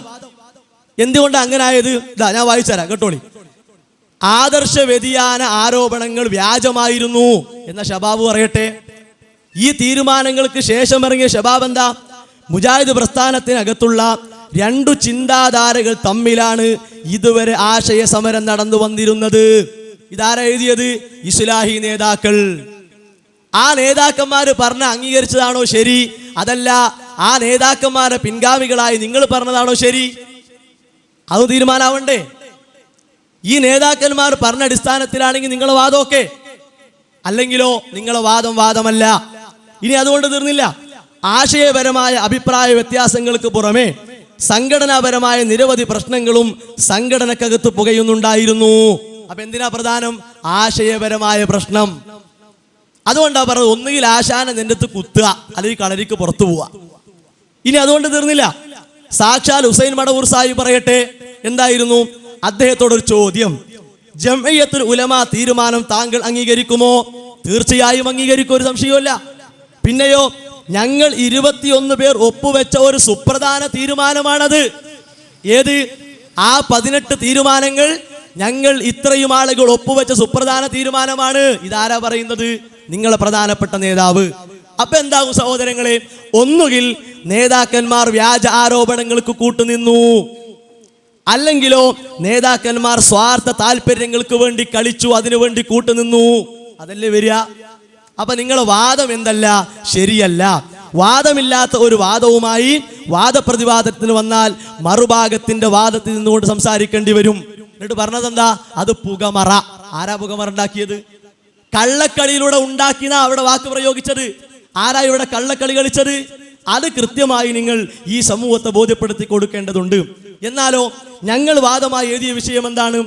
ആ വിഷയത്തിൽ നിന്നുകൊണ്ട് കാര്യങ്ങൾ തുറന്നു പറയാനും നിങ്ങളെ ബോധ്യപ്പെടുത്താനും ഇൻഷാ അല്ലാഹ് ഞങ്ങൾ തയ്യാറാണ്. എന്താണ് വാദം? കേട്ടോളൂ.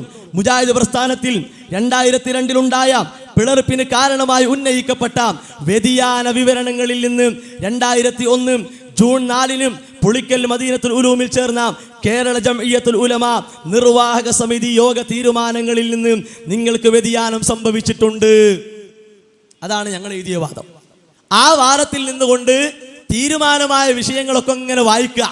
ആ തീരുമാനം എന്ത് വായിക്കായിരുന്നു? ഈ തീരുമാനം എന്തുകൊണ്ട് വായിച്ചില്ല? ജംഇയ്യത്തുൽ ഉലമയുടെ നിർവാഹക സമിതി എടുത്ത് ഒപ്പിട്ട, ഇവിടെ 3 പണ്ഡിതന്മാരെ പേര് പറഞ്ഞല്ലോ. ആരാ? KK Muhammad Sullami, CP Umar Sullami, doctor Hussain Madavoor, അല്ലേ? ഇവിടെ പറഞ്ഞില്ലേ? ആ 3 നേതാക്കന്മാരും ഒപ്പിട്ട് അംഗീകരിച്ച കാര്യം അത് സുപ്രധാന തീരുമാനമാണ്. എന്തേ എന്റെ ബഹുമാനായ ജേഷ്ഠ സുഹൃത്ത് ലത്തീഫ് മൗലവി ഈ തീരുമാനങ്ങൾ വായിച്ചില്ല? ആ തീരുമാനങ്ങൾ വായിച്ച പണി പാളും. ആ തീരുമാനങ്ങൾ വായിച്ചാൽ വാദമില്ലാത്ത വാദത്തെ നിലനിർത്താൻ പ്രയാസമുണ്ടാകും. അതുകൊണ്ട് സഹോദരങ്ങളെ, നമുക്കിവിടെ പറയാനുള്ള വിഷയം എന്താണ്? ഈ തീരുമാനങ്ങൾ പ്രധാനപ്പെട്ടതാണ്. പ്രധാനപ്പെട്ട തീരുമാനങ്ങളിൽ ഒന്നാമത്തെ തീരുമാനം എന്താ? മൻഹജു സലഫ്, അല്ലേ? മുൻഗാമികളെ സ്വീകരിക്കുക. ഖുർആനും സുന്നത്തും മനസ്സിലാക്കുന്നിടത്ത് മുൻഗാമികളെ സ്വീകരിക്കുക എന്ന വിഷയമാണ് ഒന്നാമത്തെയും ഇതിലെ പ്രധാനപ്പെട്ടതുമായ വിഷയം. അതാണല്ലോ ഞാൻ വായിച്ചു കേൾപ്പിക്കാം. അതിൽ ഒന്നാമത്തെ വിഷയം എന്താ? ഇതാ തീരുമാനത്തിന് വേണ്ടി പറഞ്ഞ ഒന്നാമത്തെ വിഷയം. ഖുർആനും ഹദീസും മനസ്സിലാക്കുന്നതിനും വ്യാഖ്യാനിക്കുന്നതിനും മതപരമായ കാര്യങ്ങൾ സ്വീകരിച്ചാചരിക്കുന്നതിനും സച്ചരിതരായ സലഫിന്റെ മാർഗം മൻഹജ് അവലംബിക്കേണ്ടതില്ലെന്നും അങ്ങനെ ഒരു മൻഹജ് തന്നെ ഇല്ലെന്നുമുള്ള വാദം നാം ഇതുവരെ പുലർത്തിപ്പോന്ന ആശയാദർശങ്ങളിൽ നിന്നുള്ള വ്യതിയാനമാണ്. പ്രതികരണം: ഖുർആനും ഹദീസും മനസ്സിലാക്കുന്നതിനും വ്യാഖ്യാനിക്കുന്നതിനും മതപരമായ കാര്യങ്ങൾ സ്വീകരിച്ചാചരിക്കുന്നതിനും സച്ചരിതരായ സലഫിന്റെ മാർഗം അവലംബിക്കേണ്ടതില്ലെന്ന വാദം ഞങ്ങൾക്കില്ല. ഇത് തീരുമാനം അറിയിച്ചു. ആരാ ഒപ്പിട്ടത്? KK മുഹമ്മദ് സുല്ലമി ഒപ്പിട്ടു. ഇതിന്റെ അവസാനത്തിൽ ഉമർ സുല്ലമി ഒപ്പിട്ടു. അതുപോലെ തന്നെ ബഹുമാനായ ഡോക്ടർ ഹുസൈൻ മടവൂർ സാഹിബ് ഒപ്പിട്ടു. പക്ഷെ എന്താ ഉണ്ടായത്? തീരുമാനം, അല്ലേ? ഞങ്ങൾ അതിലുണ്ട് എന്നൊക്കെ പറയാൻ നല്ല എളുപ്പം. ഞങ്ങൾ മൻഹജ് അംഗീകരിക്കുന്നു എന്നൊക്കെ അന്നങ്ങനെ പറഞ്ഞ് എഴുതി വിട്ടു. പക്ഷേ ഇതിന്റെ അവസാനത്തിൽ അങ്ങനെ ഒരു തീരുമാനം നിങ്ങൾ എഴുതിപ്പോയെങ്കിലും വരാനുള്ള പ്രശ്നം എന്താണ്? ഇവിടെ ആദർശ വ്യതിയാനമായി കണ്ടത് തെളിവ് അംഗീകരിക്കുകയും എന്നാൽ വസ്തുത നിഷേധിക്കുകയും ചെയ്യുന്നതിനെയാണ്. അപ്പൊ തെളിവൊക്കെ മനഹജുണ്ട്, സംശയമല്ല, മനഹജ് വേണം. പക്ഷെ എന്തായി? വസ്തുത അംഗീകരിച്ചില്ല, അതിനെ നിങ്ങൾ നിഷേധിച്ചു. നിഷേധിച്ചതിന്റെ ഏറ്റവും പ്രകടമായ ഉദാഹരണമായിരുന്നു മുജാഹിദ് പ്രസ്ഥാനം ഭിന്നതയും യാഥാർത്ഥ്യവും എന്ന നിങ്ങൾ ഔദ്യോഗികമായി ഇറക്കിയ പുസ്തകം. എന്താ ഈ പുസ്തകത്തിലുള്ളത്? എന്താ ഈ പുസ്തകത്തിലുള്ളത്? തീരുമാനം. അവർ അംഗീകരിച്ചു എന്ന് പറഞ്ഞ കാര്യത്തെക്കുറിച്ച് അവർ പറയുന്ന വിഷയം കേട്ടോളിയും. എന്താണ്? സലഫി മൻഹജ് എന്ന നവമദ്ഹബ് ഇറക്കുമതി ചെയ്ത് പ്രചരിപ്പിച്ചു.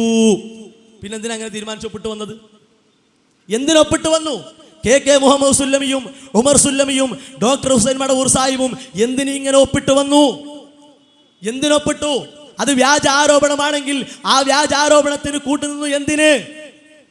അതുപോലെ തന്നെ പുകമറയാണെങ്കിൽ എന്തിനു കൂട്ടുനിന്നു? കള്ളക്കളിയാണെങ്കിൽ എന്തിനു കൂട്ടുനിന്നു? അതുപോലെ തന്നെ ഇവിടെ പറഞ്ഞ പോലെ സ്വാർത്ഥ താല്പര്യങ്ങൾക്ക് വേണ്ടിയാണെങ്കിൽ എന്തിനു കൂട്ടുനിന്നു? എന്താ വിഷയം പറയാത്തത്? മനഹജ് എന്ന് പറഞ്ഞു പോയല്ലോ.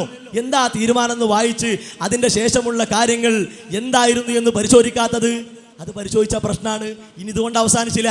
ഇത് പഴയതാന്ന് വിചാരിക്കേണ്ടതാ, പുതിയ സാധനം. കണ്ടോളി, 2014 ഫെബ്രുവരി എടരിക്കോട് സമ്മേളനത്തിന്റെ തൊട്ടടുത്ത ആഴ്ച ഇറങ്ങിയ സാധനം.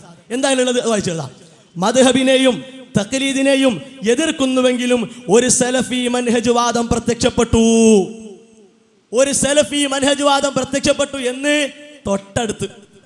തൊട്ടടുത്ത് പിന്നെ എന്തിനാ കൂട്ടരെ ഈ തീരുമാനം? എന്തിനായിരുന്നു? അതുകൊണ്ട് നിങ്ങൾ എഴുതി വെച്ച വാദം വെളുക്കാൻ തേച്ചത് പാണ്ടായി വേറൊന്നുമല്ല. അത്രേ ഉള്ളൂ. നിങ്ങൾ ആവേശത്തിൽ എഴുതി, പക്ഷെ എന്തായി? അത് നിങ്ങൾക്ക് തന്നെ ഒരു പാണ്ഡുരോഗം ഉണ്ടാക്കി. അതിനാൽ ഏറെ ഗൗരവത്തോടു കൂടി നമ്മൾ ആലോചിക്കണം. മൻഹജുമായി ബന്ധപ്പെട്ട വിഷയം ഇത്ര ഗൗരവത്തിൽ ഈ സമൂഹത്തെ പഠിപ്പിക്കുവാനും മനഹജ് സ്വീകരിക്കണം, അതിൽ നിന്നുകൊണ്ട് ഖുർആനിനെയും സുന്നത്തിനെയും മനസ്സിലാക്കണം എന്ന് ധൈര്യത്തോടെ പറയുവാനും ഈ തീരുമാനങ്ങളെ കേരള ജംഇയ്യത്തുൽ ഉലമയുടെ നിർവാഹക സമിതി എടുത്ത തീരുമാനങ്ങളിൽ നിന്നുകൊണ്ട് പറയാൻ എന്തുകൊണ്ടും യോഗ്യതയുള്ളവർ 950കളിൽ KM മൗലവിയും ഉമർ മൗലവിയും രൂപം കൊടുത്ത KNM-ന്റെ പ്രവർത്തകരായ അതിൻ്റെ അംഗങ്ങളായ ഞങ്ങൾക്ക് തന്നെയാണ്. അല്ലാതെ മർക്കസ് ദഅവ കേന്ദ്രമാക്കിയുള്ള ആളുകൾ അവർക്കതിന് അധികാരമല്ല, അവകാശമല്ല. കാരണം എന്താ? 2014 എഴുതി വെച്ചത് എന്താ? ഒരു സലഫി മൻഹജ് വാദം കൊണ്ടുവന്നു. ഇനിയോ CD ടവർ, ആ CD ടവർ കേന്ദ്രമാക്കി പ്രവർത്തിക്കുന്ന കേവല സംഘടനാവാദികൾ, ആ സംഘടനാവാദികൾക്കും ഇത് പറയാനുള്ള അവകാശമില്ല. ഇത് ഇത്ര ശക്തമായി ഗൗരവത്തോടെ പഠിപ്പിക്കാൻ ആർക്ക് മാത്രമേ അവകാശമുള്ളൂ? മുജാഹിദ് പ്രസ്ഥാനം 950 രൂപീകരിച്ച ആ പ്രസ്ഥാനത്തിൻ്റെ അതിൻ്റെ ഉള്ളിലുള്ള അതിൻ്റെ ഭാഗമായി നിൽക്കുന്ന പ്രബോധകന്മാർക്കും പ്രവർത്തകന്മാർക്കും മാത്രമാണ്. അതുകൊണ്ടാണ് ഇത് ചർച്ചയ്ക്ക് വരണം. അതാണ് ഞങ്ങൾ ആവശ്യപ്പെട്ടത്. ആ തീരുമാനങ്ങളിൽ നിന്നും നിങ്ങൾക്ക് വ്യതിയാനം സംഭവിച്ചിരിക്കുന്നു. അതിലൊന്നാമത്തെയും പ്രധാനപ്പെട്ടതുമായ തീരുമാനം മൻഹജുമായി ബന്ധപ്പെട്ടതാണ്. ഖുർആനും സുന്നത്തും സ്വീകരിക്കുന്നിടത്ത്, മനസ്സിലാക്കുന്നിടത്ത് സലഫിന്റെ രീതി വേണം, മാർഗം വേണം. 2013 ഫെബ്രുവരിയിലും നിങ്ങൾ അംഗീകരിച്ചിട്ടില്ല. അതുകൊണ്ടാണ് ആ വിഷയത്തിൽ നിങ്ങളെ കയ്യോടെ പിടിക്കുന്നത്. ഇനി സഹോദരങ്ങളെ, ഈ വിഷയത്തിന് ഗൗരവമുണ്ടോ? അതുകൂടി നമ്മൾ പഠിക്കണമല്ലോ. മൻഹജു സലഫ് സ്വീകരിക്കാൻ ഇസ്ലാമിൽ ഇത്രത്തോളം പ്രാധാന്യമുണ്ടോ? ഉണ്ടെന്നാ ഇസ്ലാം പഠിപ്പിക്കുന്നത്. പരിശുദ്ധ ഖുർആൻ സൂറത്ത് നിസായിലൂടെ പഠിപ്പിച്ച ആയത്ത് ഞാൻ ആപകമായി നിങ്ങൾ ഓതി കേൾപ്പിച്ചു. ومن يشاقق الرسول من بعد ما تبين لهم الهدى ويتبع غير سبيل المؤمنين نوله ما تولى ونصله جهنم وساءت مصيرا. കേട്ട് പരിചയമുള്ള ആയത്തായിരിക്കും. എന്താണ്? റസൂലുള്ളാഹി സ്വല്ലല്ലാഹു അലൈഹി വസല്ലമ അവർക്കൊരു കാര്യത്തിൽ തീരുമാനം പറഞ്ഞു കൊടുത്ത് ആ തീരുമാനത്തിന് എതിരായി നിന്നാൽ, അതുപോലെ തന്നെ വയത്തബി ഗൈറ സബീലിൽ മുഅ്മിനീൻ, വിശ്വാസികൾക്കില്ലാത്ത ഒരു മാർഗം സ്വീകരിച്ചാൽ നുവല്ലിഹി മാ തവല്ല, അവൻ തിരിഞ്ഞ ഭാഗത്തേക്ക് അവനെ തിരിച്ചുവിടും. വനുസ്ലിഹി ജഹന്നമ, നരകത്തിലിട്ട് കരിച്ചു കളയും. വസഅത് മസീറ, ആ നരകം എത്ര മോശമായ സങ്കേതമാണ്. ഇതൊരൊറ്റ ആയത്ത് ഉദാഹരണത്തിന് പറഞ്ഞു. ഒരൊറ്റ ആയത്ത് ഉദാഹരണമായി കേൾപ്പിക്കുകയാണ്. സൂറത്ത് നിസായിലെ വമൻ യുശാഖിഖിർ റസൂൽ മിൻ ബഅദി മാ തബയ്യന ലഹുൽ ഹുദാ, സന്മാർഗം വ്യക്തമായതിനു ശേഷം, ആ സന്മാർഗം വ്യക്തമായതിനു ശേഷം അത് ഇവിടെ പറയുകയും അതുപോലെ തന്നെ വിശ്വാസികൾക്കില്ലാത്ത ഒരു മാർഗം സ്വീകരിക്കാതിരിക്കുകയും ചെയ്താൽ അവൻ്റെ വഴി പിഴച്ചുകൊണ്ടിരിക്കും, പിഴവിൻ്റെ ആശയത്തിലേക്ക് പോകും. ഇമാം ബുഖാരി റഹിമഹുല്ലാഹ് ഉദ്ധരിക്കുന്ന ഹദീസ്, റസൂലുള്ളാഹി സ്വല്ലല്ലാഹു അലൈഹി വസല്ലം പറഞ്ഞു, ഖൈറുൻ നാസി ഖർനി സുമ്മല്ലദീന യലൂനഹും സുമ്മല്ലദീന യലൂനഹും. എൻ്റെ നൂറ്റാണ്ട് അതാണ് ഏറ്റവും ഉത്തമ നൂറ്റാണ്ട്. ആ ഉത്തമ നൂറ്റാണ്ടിൽ ജീവിച്ചവർ അവരെയാണ് പിൻപറ്റേണ്ടത്. പിന്നെ അവർക്ക് ശേഷം വന്നവർ, പിന്നെ അവർക്ക് ശേഷം വന്നവർ. 3 തലമുറയെക്കുറിച്ചും റസൂലുള്ളാഹി സ്വല്ലല്ലാഹു അലൈഹി വസല്ലം പഠിപ്പിക്കുന്നു. അവരെങ്ങനെയാണ് ഖുർആൻ മനസ്സിലാക്കിയത്, അവരെങ്ങനെയാണ് ഹദീസുകൾ മനസ്സിലാക്കിയത്, ആ രൂപത്തിലാണ് മനസ്സിലാക്കേണ്ടതും സ്വീകരിക്കേണ്ടതും എന്നാണ് റസൂലുള്ളാഹി സ്വല്ലല്ലാഹു അലൈഹി വസല്ലം പഠിപ്പിച്ചത്. അവരാണ് ഉത്തമ നൂറ്റാണ്ടിൽപ്പെട്ടവർ. അവരെ മാറ്റിവെച്ച് നമ്മളായി ഒന്ന് കണ്ടെത്തുക, നമ്മളായി ഒന്ന് ചെയ്യുക എന്നതെന്തല്ല ഇസ്ലാമിക വിഷയങ്ങൾ സ്വീകരിക്കാനുള്ള വഴിയല്ല. ഇനിയോ സ്വഹാബികളിൽ പ്രധാനി മഹാനായ ഇബ്നു മസ്ഊദ് റളിയല്ലാഹു അൻഹു, ആ സ്വഹാബിയിൽ നിന്ന് വന്ന ഏറ്റവും പ്രബലമായ വാക്ക് നോക്കൂ നിങ്ങൾ. മൻ കാന മിൻകും മുതഅസ്സിയൻ ഫൽയതഅസ്സ ബിഅസ്ഹാബി മുഹമ്മദിൻ സ്വല്ലല്ലാഹു അലൈഹി വസല്ലം. ആരെങ്കിലും സുന്നത്ത് ഉൾക്കൊള്ളുവാനും സ്വീകരിക്കുവാനും തയ്യാറാകുന്നുവെങ്കിൽ, ഉദ്ദേശിക്കുന്നുവെങ്കിൽ അവരെന്താകട്ടെ, റസൂലുള്ളാഹി സ്വല്ലല്ലാഹു അലൈഹി വസല്ലമയുടെ സ്വഹാബികളെ പിൻപറ്റട്ടെ. ഫഇന്നഹും കാനൂ അബർറ ഹാദിഹിൽ ഉമ്മത്തി ഖുലൂബ. അവരാണ് ഏറ്റവും നല്ലവരായ ആളുകൾ.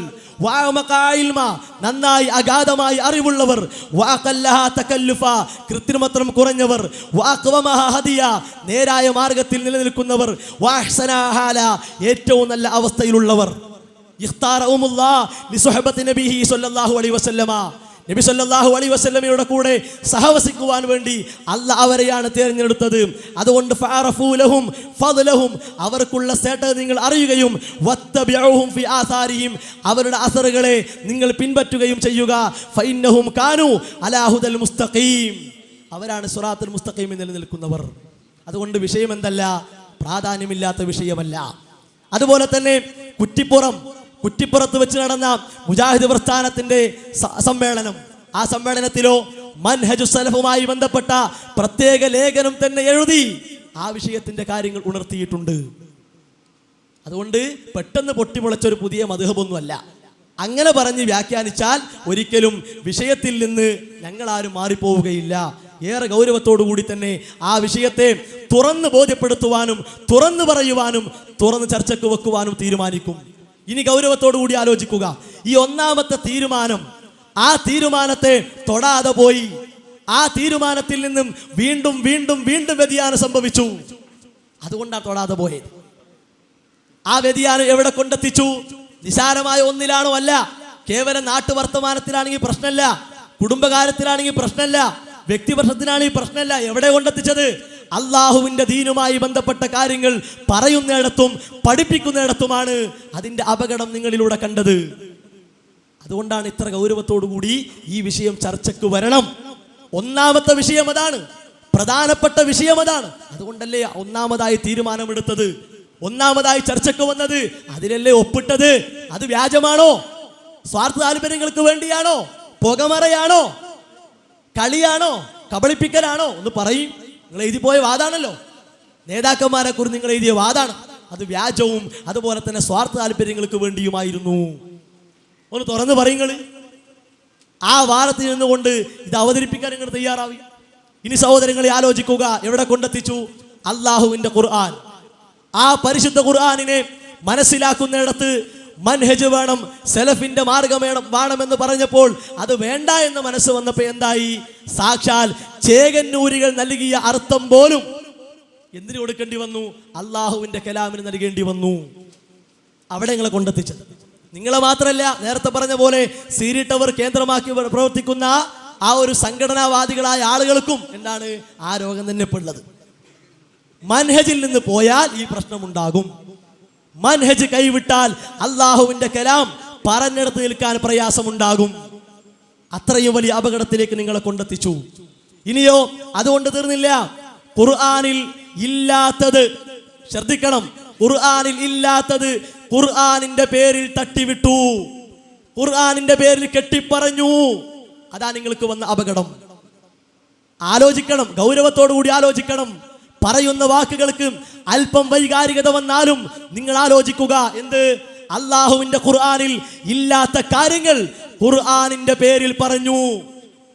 അപകടമുണ്ടോ? ഇല്ലേ? ഗൗരവമുണ്ടോ? ഇല്ലേ? ചർച്ചയ്ക്ക് വരണോ? വേണ്ടേ?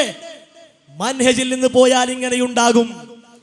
സ്വഹാബത്ത് മനസ്സിലാക്കിയതുപോലെ മനസ്സിലാക്കാൻ ശ്രമിക്കാതിരുന്നാൽ ഈ രൂപത്തിലുള്ള അപകടങ്ങൾ നിങ്ങളെ കാർന്നെടുക്കും. ആ അപകടം തിരിച്ചറിയാനാണ് നിങ്ങളെ ഈ രൂപത്തിൽ ഇവിടെ കൊണ്ടുവന്നത്. നിങ്ങൾക്കത് ബോധ്യപ്പെടുത്തരാൻ വേണ്ടിയിട്ടാണ്. ഇനിയോ അതുകൊണ്ട് തീർന്നില്ല. റസൂലുള്ളാഹി സ്വല്ലല്ലാഹു അലൈഹി വസല്ലമയിൽ നിന്ന് വന്ന സ്വീകാര്യമായ ഹദീസുകളെ നിഷേധിക്കുന്ന, പരിഹസിക്കുന്ന അവസ്ഥയുണ്ടായി. എന്തുകൊണ്ടാ ഉണ്ടായത്? മൻഹജ് നിങ്ങൾ മറന്നു. അത് വെറും വാക്കിലായി, അത് വെറും എഴുത്തിലായി, പക്ഷേ പ്രവൃത്തിയിൽ കൊണ്ടുവന്നില്ല. തെളിവെല്ലാം കാണും, ആ തെളിവുണ്ട്. ആർക്കതില്ലാത്തത്? അണികൾക്ക് മുമ്പിൽ അങ്ങനെ പറഞ്ഞു, പക്ഷേ എന്തില്ല, അത് പ്രാവർത്തികമായി നടപ്പിലാക്കിയില്ല. അതേ രൂപത്തിലേക്ക് തന്നെയാണ് സംഘടനാവാദം തലക്ക് പിടിച്ചവർ, സീരിട്ടവർ, കേന്ദ്രമാക്കി പോകുന്നവർ, ഇപ്പോൾ അതിൽ കുടിയിരിക്കുന്നവർ എത്തിക്കൊണ്ടിരിക്കുന്നത്. നിങ്ങൾക്ക് രണ്ടുപേർക്കും ഒരു നുഖത്തിൽ കെട്ടിയാലെല്ലാം ഓക്കെയാണ്. ആ രൂപത്തിൽ കൊണ്ടുപോകേണ്ട അവസ്ഥയപ്പുള്ളത്. ഇവിടെ ഇപ്പൊ കുറെ എങ്ങനെ ലിസ്റ്റിട്ട് പറഞ്ഞ അന്ന് ഓല എവിടെയുന്നു, ഇന്നിപ്പോ ഓല എവിടെ എന്നൊക്കെ പറഞ്ഞല്ലോ. 2 ആഴ്ച മുമ്പ് നസാഫ് എവിടെയുന്നു, അബൂബക്കർ നസാഫ് എവിടെയുന്നു, ഇപ്പൊ എവിടെ ഉള്ളത്? അതൊന്ന് പറയുങ്ങള്. അതുപോലെ തന്നെ ഓരോരുത്തരും എണ്ണാനുണ്ട്, എണ്ണി പറയാനുണ്ട്. നാസർ സുല്ലമി എവിടെയിരുന്നു? നിങ്ങൾ പറഞ്ഞു ആദർശ പ്രശ്നം കൊണ്ടൊന്നും അല്ല മൂപ്പര് അങ്ങോട്ട് പോയെന്നൊക്കെ നിങ്ങൾ പറയാൻ നോക്കി, പക്ഷെ മൂപ്പര് വിട്ടില്ല. നസാഫ് അവസാനം പറഞ്ഞത് എന്താ? അവർക്ക് തൗഹീദ് പറയാൻ താല്പര്യമില്ല, തൗഹീദിനോട് വലിയ മോഹമൊന്നുമില്ല, അതുകൊണ്ട് ഞാൻ പോന്നതാണ്. അതുപോലെ തന്നെ മുസ്തഫ മദനി കൂട്ടിൽ എവിടെ ഉള്ളത്? തബ്ലീഗിലാണുള്ളത്. അതുകൊണ്ട് അങ്ങനത്തെ ലിസ്റ്റൊന്നും പറഞ്ഞുകൊണ്ട് ഈ സമയം എന്ത് ചെയ്യണ്ട, നിങ്ങൾ അതിനു വേണ്ടി ഉപയോഗിക്കേണ്ട. മാന്യമായിട്ട് നമ്മുടെ കാര്യങ്ങൾ ചർച്ചയ്ക്ക് വരിക. ആദർശ വ്യതിയാന ആരോപണത്തിൽ നിന്ന്, ആദർശ വ്യതിയാനമായി പറഞ്ഞ കാര്യങ്ങളിൽ നിന്ന് നിങ്ങൾ പോയിട്ടുണ്ട്, നിങ്ങൾ മാറിയിട്ടുണ്ട്. അതിന്റെ പ്രഥമ ഉദാഹരണം, ഒന്നാമത്തെ ഉദാഹരണം, മൻഹജിൽ വ്യതിയാനം സംഭവിച്ചു. 2014 പോലും നിങ്ങൾക്ക് സംഭവിച്ചു. നിങ്ങൾ അംഗീകരിക്കുന്നില്ല. ഹദീസുകളെ പച്ചയായി നിഷേധിക്കുവാനും പരിഹസിക്കുവാനും അതുവഴി നിങ്ങൾ തയ്യാറായി. അതുപോലെ തന്നെ അല്ലാഹുവിന്റെ സിഫാത്തുകൾ, വിശിഷ്ടമായ സിഫാത്തുകൾ, ആ സിഫാത്തുകളെ നിഷേധിക്കുവാൻ നിങ്ങൾ തയ്യാറായി. എന്താ ഇസ്ലാമിന്റെ വിധി? എന്താ അല്ലാഹുവിന്റെ സിഫത്തുകളുമായി കളിച്ച എന്താ ഇസ്ലാമിന്റെ വിധി? ഒന്ന് പറയുന്നത് നിഷേധിച്ചിട്ട് അപ്പൊ പറഞ്ഞത് ഇൻഷാ അല്ലാഹ്. അല്ലാഹുവിന്റെ സിഫാത്തുകളെ മൻഹജിൽ നിന്നുകൊണ്ട് വ്യാഖ്യാനിക്കാൻ നിങ്ങൾ തയ്യാറായില്ല. അതുകൊണ്ട് നിങ്ങൾക്ക് വ്യതിയാനം സംഭവിച്ചു. സിഫത്തുകളെ നിഷേധിക്കാൻ നിങ്ങൾ തയ്യാറായി. ഇനിയോ നിഷിദ്ധമാക്കപ്പെട്ട കാര്യങ്ങൾ, ഇസ്ലാം ഹറാമാണെന്ന് പഠിപ്പിച്ച കാര്യങ്ങൾ, ഇസ്ലാമിന്റെ ലേബലിൽ, ഇസ്ലാമിന്റെ പേരിൽ നിങ്ങൾ മുസ്ലിം ഉമ്മത്തിലേക്ക് വലിച്ചു കൊണ്ടുവന്നു. അതാ ഞങ്ങൾ പറഞ്ഞത്, നിങ്ങൾക്ക് വ്യതിയാനം സംഭവിച്ചിട്ടുണ്ട്. അത് വെറുതെ ഒരു കമ്മട്ട വർത്താനം പറഞ്ഞതല്ല, അല്ലെങ്കിൽ ഇനിയിപ്പോൾ എന്തേലൊക്കെ എഴുതി പോയതല്ല. ഞങ്ങൾ മനസ്സിൽ നല്ല സന്തോഷം ഉണ്ടായിരുന്നു. കാരണം നിങ്ങളെ വാരത്തിൽ എന്താ, ഉസ്താദുമാർ വ്യാജന്മാരും ഉസ്താദുമാർ സ്വാർത്ഥ താല്പര്യങ്ങൾ കൂട്ടുന്നവരാണ് അല്ലേ? അതല്ല ഇവിടെ നിങ്ങൾ എഴുതി വെച്ചത്. പുകമറ, കള്ളക്കളി, അതിനൊക്കെ വേണ്ടി കൂട്ടുന്ന ആൾക്കാരെ നിങ്ങൾ തന്നെ ഈ വ്യവസ്ഥ കൊണ്ട് അംഗീകരിക്കുക. പക്ഷെ ഞങ്ങളെ മനസ്സിൽ നല്ല സന്തോഷമായിരുന്നു. എന്ത്? നിങ്ങളെ പിടിച്ചു കെട്ടാൻ ഏറ്റവും വലിയ ആ തീരുമാനത്തിലെ ഒന്നാമത്തെ വിഷയം തന്നെ മതി. അതിലേക്കൊന്ന് നിങ്ങൾ വരും. അതിലേക്ക് വരാൻ നിങ്ങൾക്ക് ധൈര്യമുണ്ടായിരുന്നുവെങ്കിൽ വിഷയാവതരണം നിങ്ങൾ ആ റൂട്ടിൽ കൊണ്ടുപോകുമായിരുന്നു. പക്ഷെ നിങ്ങൾ കൊണ്ടുപോകാൻ സാധിച്ചില്ല. അതെന്തുകൊണ്ടാ? ആ തീരുമാനത്തിൽ നിന്ന് ചെറിയ ചാഞ്ചാട്ടം പ്രശ്നം എങ്ങനെ വന്നിട്ടുണ്ട്. ഇനി സഹോദരങ്ങളെ, അതുകൊണ്ട് തീർന്നില്ല. നിഷിദ്ധമാക്കപ്പെട്ട കാര്യങ്ങൾ കൊണ്ടുവന്നു എന്ന് മാത്രമല്ല, ചേകന്നൂർ മൗലവി നവോത്ഥാന നായകനാണത്രേ. വാനോളം മദ്ഹ് അല്ലേ, നല്ല പുകയത്ത് പാട്ട്, അത് അങ്ങോട്ടും ഇങ്ങോട്ടും ഉണ്ട്. ഇപ്പൊ അങ്ങനെയാണല്ലോ, കൊടുക്കൽ വാങ്ങൽ സമ്പ്രദായം. നേരത്തെ പറഞ്ഞ പോലെ നസാഫ് കിട്ടാണെങ്കിൽ വേറൊന്ന് അങ്ങോട്ട് തലട്ടിക്കുക. ഇതുപോലെ അങ്ങോട്ടും ഇങ്ങോട്ടും ഇങ്ങനെ തലട്ട് കാത്തിക്കുക. എവിടെയെങ്കിലും ഒരിടത്ത് പഞ്ചംഗ സമിതി ഒക്കെ ഉണ്ട്. ഇൻഷാ അല്ലാഹ് നിങ്ങൾ രണ്ടാളും ഒന്നിനെ ലയിച്ചാൽ നല്ല സമാധാനം. എന്നാൽ ഈ വിഷയമൊക്കെ ഒറ്റ രൂപത്തിൽ പറഞ്ഞാൽ മതിയല്ലോ. ആ തീരുമാനങ്ങൾ ധൈര്യത്തോടെ പറയാൻ അൽഹംദുലില്ലാഹ്, അള്ളാഹു ഞങ്ങളെ തന്നെയാണ് ഏൽപ്പിച്ചത്. ആ തീരുമാനങ്ങൾ ഈ രൂപത്തിൽ തുറന്നു പറയുകയും സമൂഹത്തിന്റെ മുമ്പിൽ കൃത്യമായി ബോധ്യപ്പെടുത്താൻ ഞങ്ങൾ തയ്യാറാവുകയാണ്. അതിൽ നിന്ന് ഒരു ലെവലേഷൻ ഞങ്ങൾ പിന്നോട്ട് പോകൂല. ഇസ്ലാമിക പ്രമാണങ്ങൾ മനസ്സിലാക്കാൻ KM മൗലവി റഹിമഹുല്ലാഹ് 950 KNM രൂപീകരിച്ചപ്പോൾ പ്രത്യേകം പറഞ്ഞ വിഷയം എന്താ? ഖുർആനും സുന്നത്തും. ആ ഖുർആനും സുന്നത്തും മനസ്സിലാക്കാൻ, മുൻഗാമികൾ പോയ വഴിയിലൂടെ പോകാൻ, അതിനുവേണ്ടിയാണ് എന്തുണ്ടാക്കിയത്? കേരള നേതൃത്വത്തിൽ മുജാഹിദീൻ. ആ തീരുമാനങ്ങളിൽ നിന്നും ഏത് സന്ദർഭങ്ങളിൽ എവിടെ ആർക്കെല്ലാം വ്യതിയാനം സംഭവിച്ചിട്ടുണ്ടോ അതിനെ വ്യതിയാനമായി കാണുകയും അതിൻ്റെ അപകടം അവരെ ബോധ്യപ്പെടുത്തി കൊടുക്കാൻ ഇതിൻ്റെ പണ്ഡിതന്മാർ, ഇതിൻ്റെ പ്രവർത്തകന്മാർ എക്കാലത്തും ശ്രമിച്ചിട്ടുണ്ട്. അതിൽ ഞങ്ങളും പിറകോട്ട് പോണില്ല. നിങ്ങൾക്ക് ധൈര്യമുണ്ടെങ്കിൽ ആ തീരുമാനത്തിൽ നിന്നുകൊണ്ട് ചർച്ചയ്ക്ക് നിങ്ങൾ മുന്നോട്ട് വരണം. ആ തീരുമാനത്തിലെ പ്രധാനപ്പെട്ട ഒന്നാമത്തെ വിഷയം എന്താ? ഈ ഇതുവരെ പറഞ്ഞു വന്ന മൻഹജുമായി ബന്ധപ്പെട്ട കാര്യം. അതിൽ നിന്ന് വ്യതിയാനം സംഭവിച്ചപ്പോൾ നിങ്ങൾക്കുണ്ടായ അപകടങ്ങളെ, നിങ്ങൾക്കുണ്ടായ പ്രശ്നങ്ങളെ കൃത്യമായി നിങ്ങൾക്ക് മുമ്പിൽ വരച്ചു കാണിക്കേണ്ടതുണ്ട്, ബോധ്യപ്പെടുത്തേണ്ടതുണ്ട്. ഇനി ഒന്നും വേണ്ട, ഇവിടെ ഇപ്പോൾ കുറേ കാര്യങ്ങൾ പറഞ്ഞല്ലോ. ആ പറഞ്ഞ കാര്യങ്ങൾക്ക് ആകെ ഈ സാധനം മറുപടി മതി, ഒറ്റ സാധനം മറുപടി മതി. എന്താ അത്? ജംഇയ്യത്തുൽ ഉലമയുടെ കൃത്യമായ തീരുമാനങ്ങൾ. ആ തീരുമാനങ്ങളിൽ ഇവിടെ പേര് പരാമർശിക്കപ്പെട്ട 3 പണ്ഡിതന്മാരും ഒപ്പുവെച്ചത്. അത് മാത്രം വായിച്ചാൽ, ഇവിടെ ഇപ്പോ എം എം അക്ബർ സാഹിബിന്റെ വിഷയം പറഞ്ഞു, അതേ രൂപത്തിലുള്ള പല കാര്യങ്ങളും പറഞ്ഞു. അതിനൊക്കെയുള്ള മറുപടി എന്താണ്? ഈ തീരുമാനം മാത്രം വായിച്ചാൽ മതി. അത് വായിക്കാൻ തീരുമാനിച്ചാൽ, അത് വായിക്കാൻ തയ്യാറായാൽ എല്ലാ കാര്യങ്ങളും കേൾവിക്കാർ കൃത്യമായിട്ട് ബോധ്യപ്പെടും.